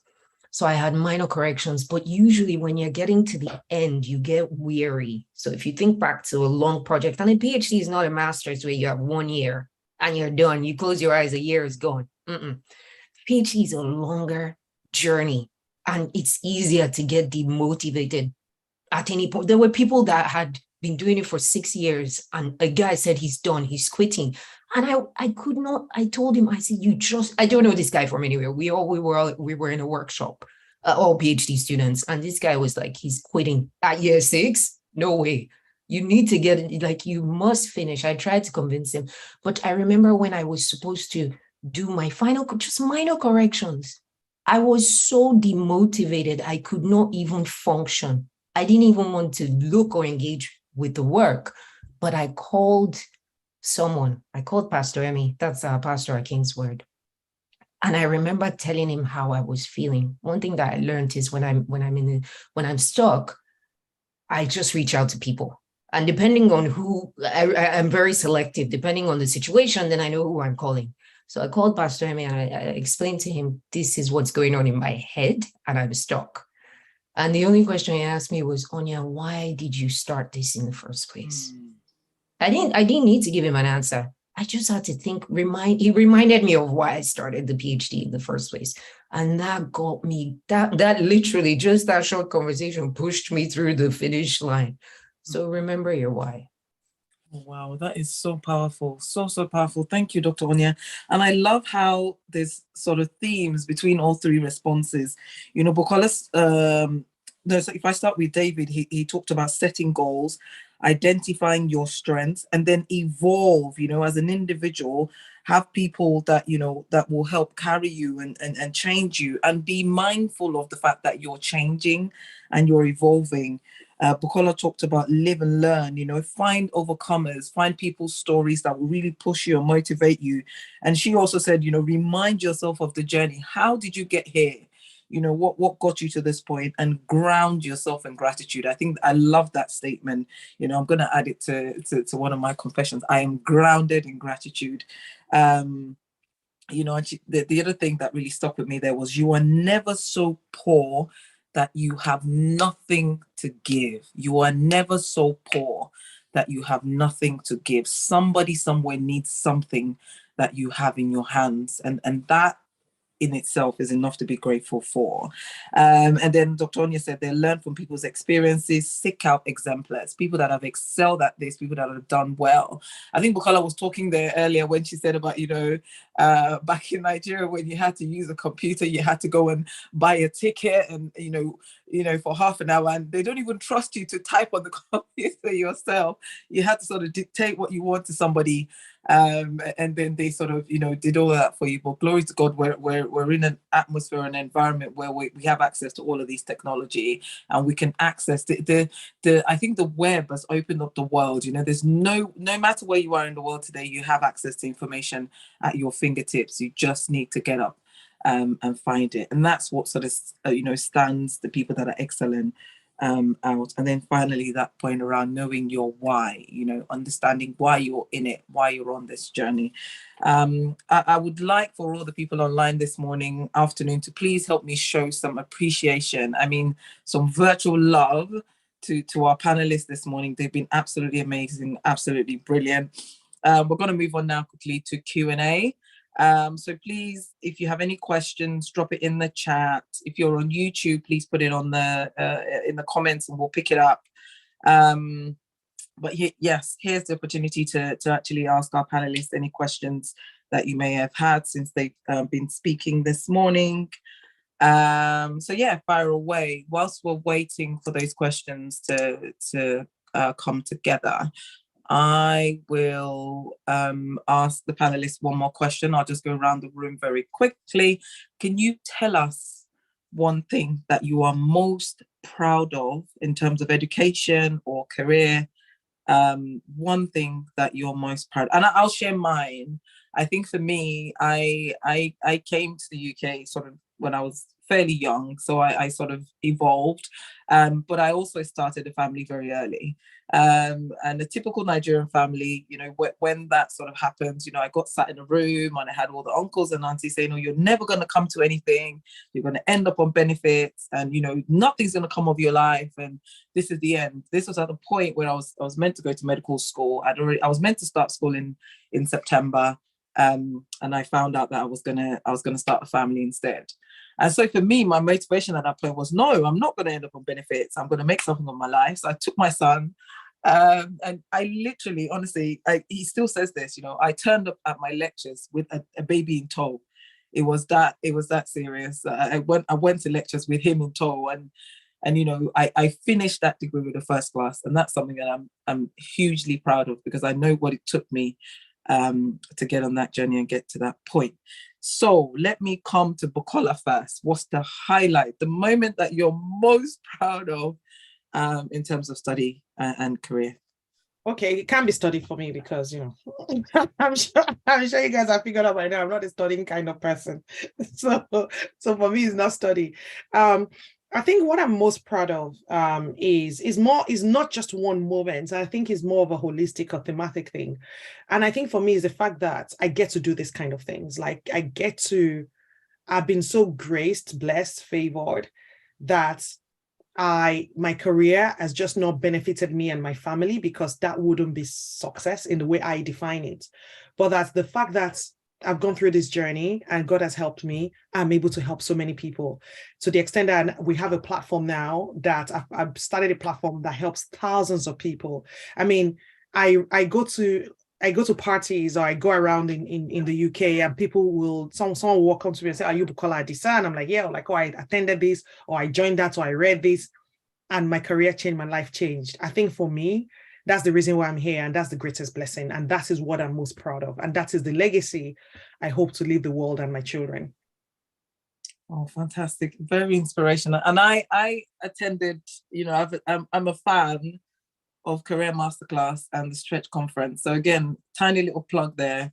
It's all on LinkedIn, and you know, all you need to do is just Google her name, and you find all the information you need on there. But please, if it's something that you're interested in, do try and join the Career Masterclass platform. Dr. Onya, one thing you are most proud of? So for me, it's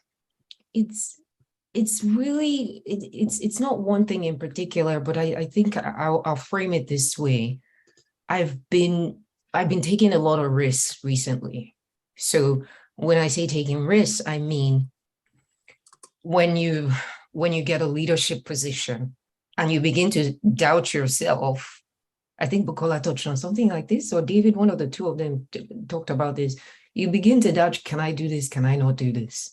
But I stepped into the position, and I've been able to actually accomplish a lot in the time frame, which means that, so I'm really proud of myself for taking those risks, for not stopping myself, because usually you might think, oh, I don't have all the requirements. When you look at the JD, the job description, and you might think, oh, I can't do this. I can only do half of what's listed.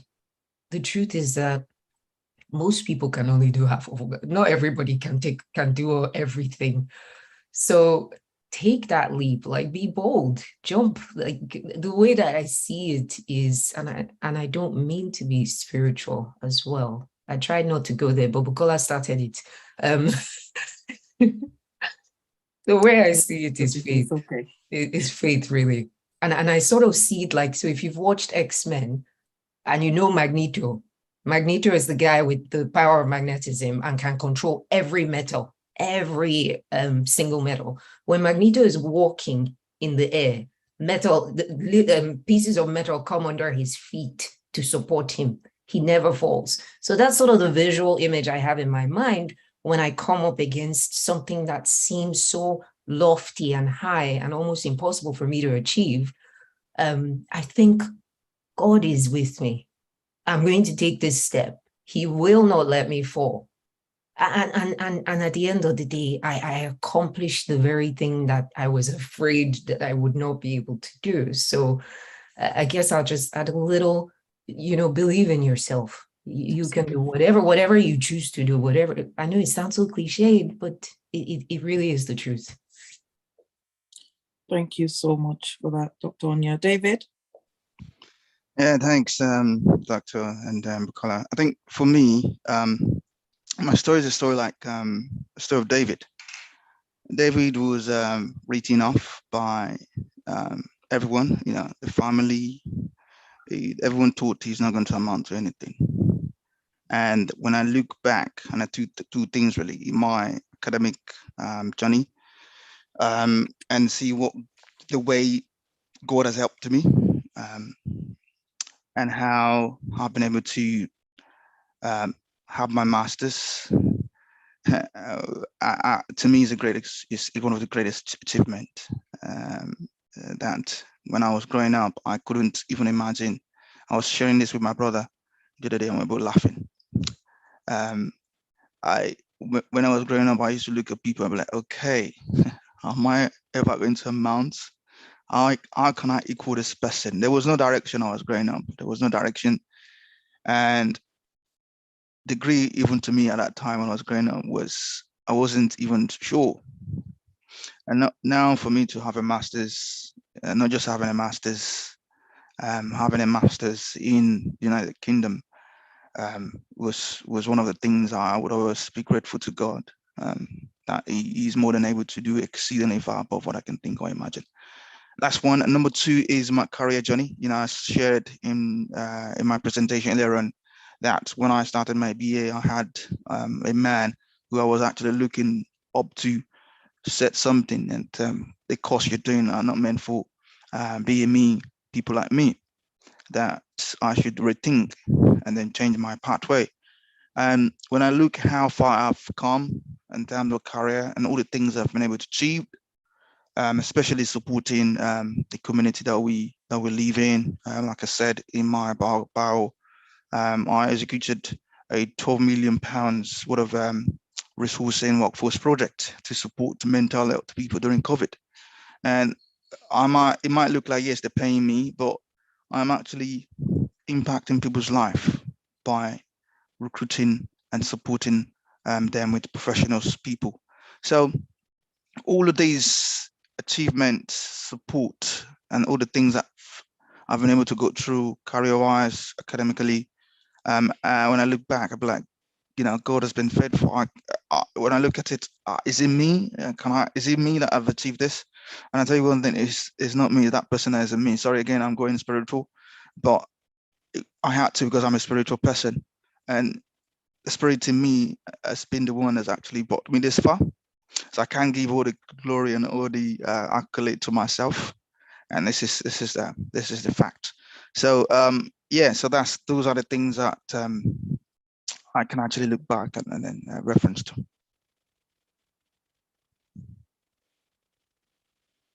You're mute, Style. I was saying thank you. Thank you, David. Thank you, Dr. Onya. And thank you, Bukola, for sharing there.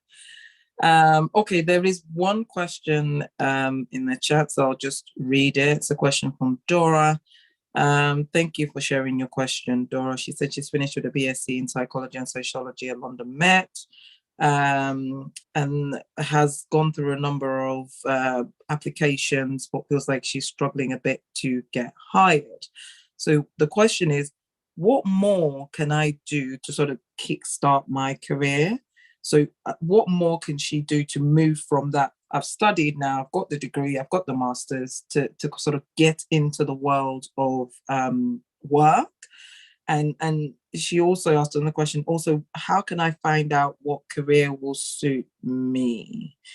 Bukola, okay if I come to you in terms of, probably most pertinently in terms of that first question, what more can I do to sort of kickstart my career? I know that you sort of support thousands of career professionals in that exact space of, I'm going into the world of work. What more can Dora do? Thank you.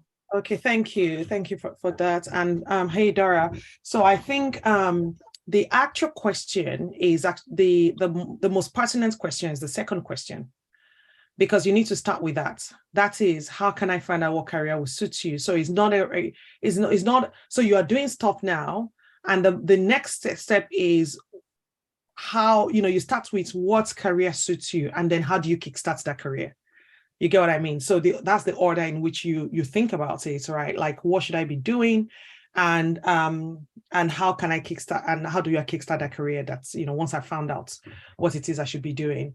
So you have your BSc in psychology and sociology. And I guess the first thing I would ask, if I were sort of like counseling Dora, the first thing I would ask is, when you were going into your career, doing your sort of your BSc in psychology and sociology, what did you want to do? You get what I mean? Because with a BSc in sociology and psychology, there are a myriad of routes that are available to you. And also the volunteer work you're doing within the prison, where you're doing the one-to-one sessions, and from next week start working focus groups. Those are great. Like, those are great. That's great experience that you have. But again, the question is, what do you get what I mean? Like, what area did you think you wanted to go in? Because if you think about sociology, there are social workers, there are clinical psychologists, there are people that work in hospitals, there are people that work in corporates, sort of corporate occupational health, and there are so many things, so many routes that are available to you, and you cannot pursue all of those routes. So what you do is you start with the skill sets that are innate to you. Those are the skills that you already have, and the skills you're currently acquiring from this volunteer work you're doing. Because you need to look for the roles that you go for have to be based around the skill sets that you have, in terms of, because that will determine what you can do, right? So that is the next thing you need to do. You need to then sit down, and I do this with a lot of people. You sit down and you think about, okay, what are the skill sets? And again, when I talk about skill sets, please, like, this is not just sort of, I'm a team player kind of, the way we copy and paste everybody's CV, and it's like, I'm enthusiastic. Like, we're all enthusiastic. Okay, like, we're all motivated. We're all team players. That's not what I mean. I mean, what are the things that you do that are innate and they are valuable in the market? For example, if I look at what you said you do in terms of one-to-one sessions, you conduct one-to-one sessions, that speaks to organizational skills. It speaks to communication skills. It speaks to planning skills. It speaks to analytical skills. So those are the things you need to start drawing out from what you currently do. Next week, by the time you start running focus groups, that speaks to stakeholder management. Taiwo and I will tell you, in the environment in which we work, stakeholder management is key. So it speaks to stakeholder management, interpersonal skills, communication. Those are the things you want to draw out. Not like, I'm enthusiastic, I'm motivated, I'm a hard worker. We're all hard workers, so that doesn't count. So those are the kind of things you want to be looking at. And then when you then look at those skill sets, you then think, where can I deploy these skills? And this is why I say you need to look at yourself as someone that possesses a certain level of skill sets that can be deployed anywhere. I'm starting to sound like Liam Neeson in Taken, right? So you need to look at yourself like you possess a certain level of skills and you can deploy those skills anywhere. So you look at all of these things and you think, okay, based on the fact that I have a BS in psychology and sociology, and I have all of these skill sets, where can I use them? And this is where your research will come into it. I always tell people, you've not convinced me you're looking for a job if you and LinkedIn Jobs, Indeed Jobs, and all those job websites are not best friends. Not necessarily because you are there applying, but you are learning. You are reading job descriptions. You're understanding, because you don't know what you don't know.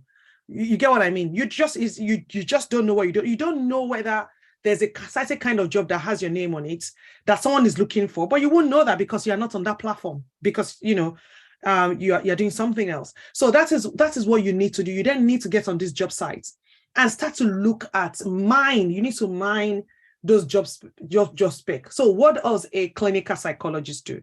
You look at it. What does an occupational therapist do? And even like with some of your skill sets that you have, maybe you work in customer experience, maybe you work in culture and comms, which, is Taiwo's area. Maybe you work in project management, maybe you work in marketing. You don't know. So you then start to look at all of those things. Then lastly, you look within you, because again, the answer is never without. The answer is always within. You look within you. What is your gut telling you? What makes you, when you look at all of those job specs, what is the one that resonates with you? I'll give you an example. Earlier in the year, Taiwo was in a situation and all of us were trying to talk Taiwo into a particular thing. And she kept saying, no, but this other thing is what my heart resonates, with. And even me, I called her like, Taiwo, I'm a Nigerian girl like you. We have children. Put your head down. This one is good. Taiwo was like, no, like it doesn't resonate. And when she found that job, I can remember after she started, she said to me, it makes my heart sing, because there's a job that has your name on it, but you have to do the work to look for it. And when you, like I said, the answer is inside of you. When you see that role or the appearance of what it could be, you will know. And then you will then zero in and go after that and many, many others. And you have to come at these things with an abundance mindset. So you need to filter out all the noise around. They are laying off. Facebook got rid of 11,000 people. Okay, but there are still hundreds of thousands of people at Facebook. Like Twitter got rid of 4,000 people. There are some other 4,000 people at Twitter.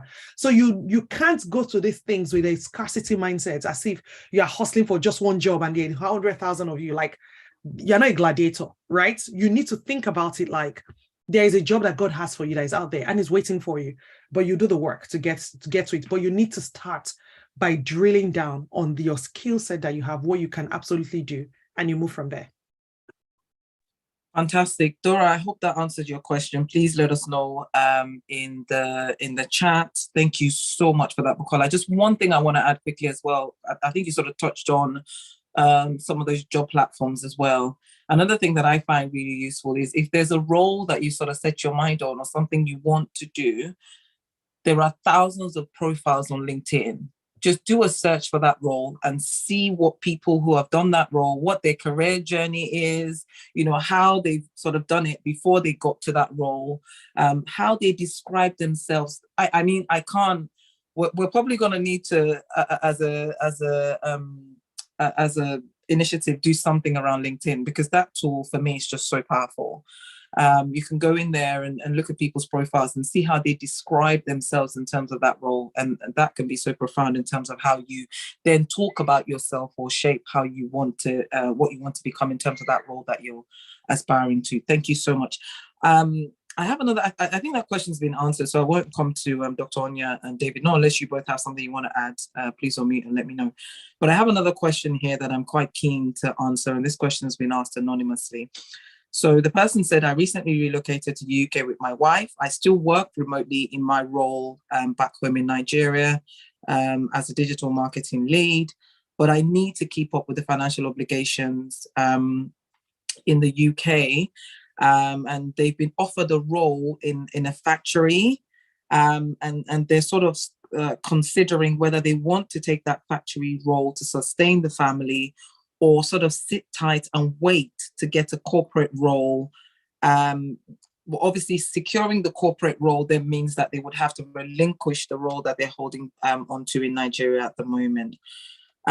So the question is, the person sort of saying, I'm worried that if I do venture into this factory role, how will it look on their CV, for example, in terms of them being able to land a corporate role?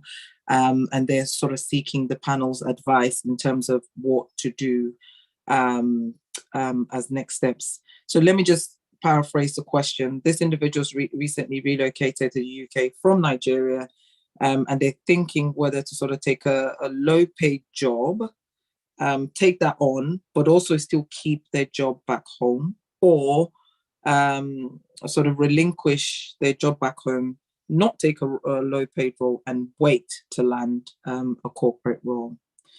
Dr. Onya, do you have anything you want to add to that, or David? You feel free to unmute, and then we can let Bukola maybe give her thoughts as well. I guess my question is, if you're waiting for a corporate role, why, Taiwo, I might have missed this on the question, why do you need to relinquish the job in Nigeria if you're waiting on a corporate role? Does it say anything about that? So it seems the job in Nigeria would not pay the bills here. Okay. What I would say is, personally, I don't know what the situation is financially, as in where you are right now. If you have a savings that can sustain you for some time until you land that corporate role. But if you do take that factory job because you need the finances desperately, it should only be that you're also at the same time applying for that corporate role. And then I think I heard there that if I take the factory job, will it impact on my CV? You don't need to put the factory job in your CV. If most companies, if I remember correctly, the CV should be 2 pages long, not 4 or 5, or well, for academics, it can be 4, 5, 6. But put only what's relevant to the position that you're applying for. So unless that factory role is you're the manager or something, and therefore you want to sort of take the transferable skills from that to wherever you're going to, no problem. But it doesn't need to go in the CV if it's not going to help you land that corporate position. So if that's what you have now, and you're going to ensure that you keep on applying for that corporate position, then I'm not going to tell you what to do, but I would say don't drop the ball with applying for that corporate role, because you can get this factory job. It might be paying enough to pay your rent and your bills, etc., and then you get comfortable there. So don't take your eyes off that corporate role, because that's the goal. Again, back to the goal that we talked about. If I could just chip in on that before I chip in. Hello, Dora. I have put a link on the chat group for you to have a look. It might be useful in terms of psychologist role and vacancies. Okay, so to this gentleman, so I get where you're coming from in terms of trying to balance it, family, income, all of that.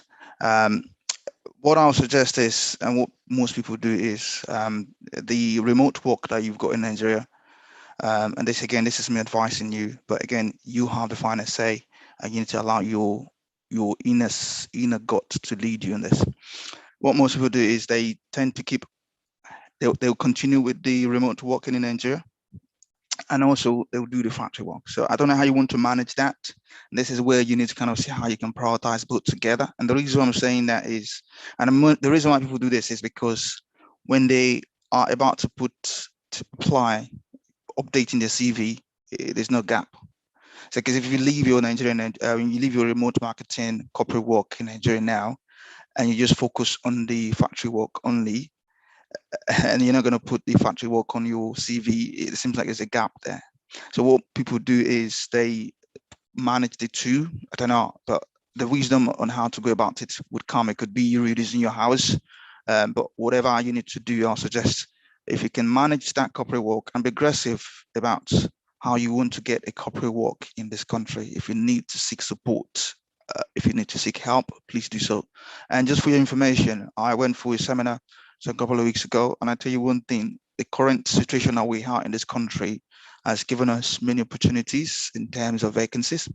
There are over 1.8 million vacancies in this country that you can look into, and it's about how you then structure your CV to make people start contacting you. I tell you, so if you need to seek support on how you structure your CV, please do so. The amount of vacancies that are there is huge. People are on 3 roles, 4 roles, and it depends on how they could manage it. So there shouldn't be any reason why someone can't get in a role within the corporate field in this current climate that we are in. I hope Sorry, Thank you for that, David. Yes. Sorry, Taiwo, can I just add one more thing before Kola brings in her expertise? What I wanted to add is that just building on that, you're working remotely already, right? There are jobs in the US as well and other parts of the world that you can do remotely. So don't restrict yourself. Look, we're doing this on Zoom. We didn't do that before COVID. Just as you're working remotely in Nigeria, you can work remotely in Dubai or wherever else. So have a look at those as well. Thank you so much for that, Dr. Onia. Bukola? So I think between David and Onia, they've covered they've covered the main crux of the question. What I would say is the last thing I would say to this person is, I always say to people, when you come into the UK, especially when you come from Nigeria, what can make or break you are the people you surround yourself with. So if you're around people that are saying, we all do factory work, or we've all start with care, or this is what we all do, we need to change the people you listen to, because we don't all do factory work and we don't all do care. There's nothing wrong with those things, by the way. Let me just caveat it. But I'm only saying this because I can tell that that's not what you really want to do. You really want a corporate role. And so if you want a corporate role, like David has said, there's no better time to get jobs than now. What you need is expert help from people that understand how to navigate the system. And you not get those people, you not get that help by staying around people who are telling you we only do factory work. And I echo on here like 100%. The high likelihood that you get into that factory role and you get stuck, it's high. It is really high because it's physical backbreaking work. It takes a special kind of person to do that kind of work. Do their remote Nigerian work, which I can tell you right now probably won't work, and then come home and retain enough enthusiasm and energy to look for a corporate role.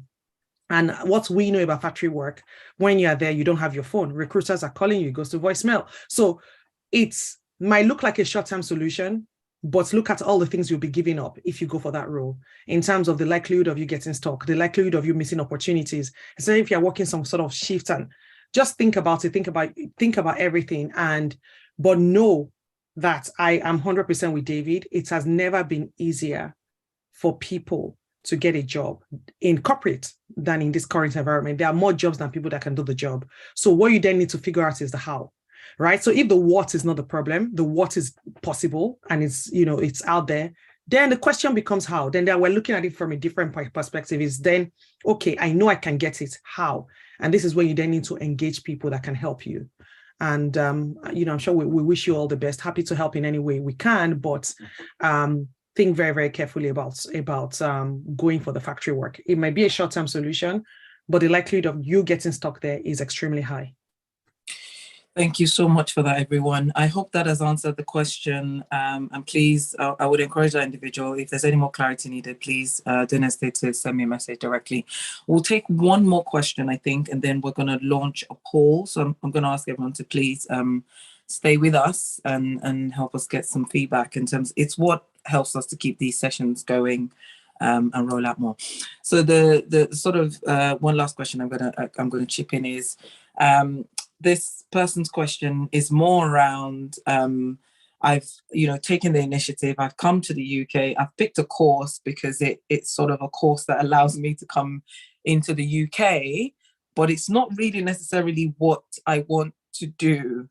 So how the question is, how do I pivot from that course into a corporate career that sort of aligns with what I want to do? So I think this person has just picked a course from a manual, they've applied and been successful, and they've landed in the UK. They're studying something they're not necessarily, maybe not necessarily happy with, but it is what it is. How do they sort of pivot into a career that sort of aligns more with what they want to do? Dr. Onia, any thoughts? Well, two things come to mind. One is, I wish we had run this in the beginning of the term, because then you could have pulled this off, but it might still be possible. So there are students in our university that have switched programs, but they did that like first week of the term. And it depends on the department you want to go to, if they will accept you. So if there's a program that you're interested in, that you would rather be doing and spending this study time building up that knowledge base, there's no harm in contacting them to ask if you can move, because they need to say yes. They need to agree to take you in. And then you take permission from your department and you move. That's one. The second thing that can be done is, So for example, I studied physics in my BS. So my background is physical sciences. I am not the physicist right now. I'm not putting that into practice. I had to switch to management through a master's. So one way is through certifications, through doing some courses online. So I have friends that have learned, that have switched to project management. I have someone who was in the financial industry. He has switched to become a Scrum Master or something like that. And so he has years of experience in the financial industry. But for some reason, I don't know why, he has switched. And he told me what he did was he read the book, he bought the book, he did the certification, he has passed. And now he's done two things. So one, he's got a job, a corporate job, and he also puts, he's on Fiverr. So those freelance websites where, and he literally got, like he was telling me he has a project on Fiverr that he has to do. So that's another stream of income, that sort of, do I use the freelance work that you do in addition to the corporate job that you go to 9 to 5. So that could be one channel through which you move. Oh my God, that is so powerful. That's probably something for you all to note on the call. So if there's a skill that you want to develop, you can find opportunities to freelance, obviously after learning the basics of that skill whilst studying. But I hope that answers that question. David, I don't know if you want to add anything to that in terms of, I think Dr. Onya said there, think about switching courses if you're not too far into the journey of the course, but also start thinking about, those, how you transfer from that course into a different corporate space. David? Yeah, I was just going to elaborate more on that second point that Dr. Onya mentioned about you enrolling yourself in different courses at the moment. If you come into this country and you're trying to find a better paying job that can quickly start earning you money, if you're coming from a corporate world in Nigeria, the job that I would probably recommend is a business analyst role. And like Onya also, Dr. Onya also mentioned, project management. These are roles that are paying really well. They are very hard to fill roles. The demands are high on these roles. I tell you, if I tell you how much the amount that employees, organizations are willing to pay for a business partner, we're looking at £400 a day, 500, some £650 a day. And these are courses that you can learn. I see people come into this country, learn a BA within some few months, and after a year, they earn £500 a day. So please just try and utilize all the information, so many information online that you can start tapping into and read up, study, look at, if you're not type of person that read, look up YouTube. There are many informations that explain to you the processes, the strategies, what you need to do step by step. And if you need support, again, reach out to Taiwo. We're more than happy to kind of link you up with people that can train you and support you. Fantastic. I don't know, Bukola, if you heard the question there, but it was around someone who'd sort of gone into a course of study and now they've sort of thought, I just did that to maybe sort of get the visa, get into the UK, but I want to sort of do something else, and they're not quite sure how to do that in terms of translating the study or translating into work. And I think Dr. Onya shared there around them looking for ways to switch the course, which is possible. But David also shared there around, other things that they can do. I think one of the things Dr. Onya shared that really stuck with me was, if you want to get into a role, you can do things like freelance. So on Fiverr, if you've learned and studied that body of work, you can sort of freelance to develop the skills and develop yourself in that way. I don't know if there's anything else you want to add to that.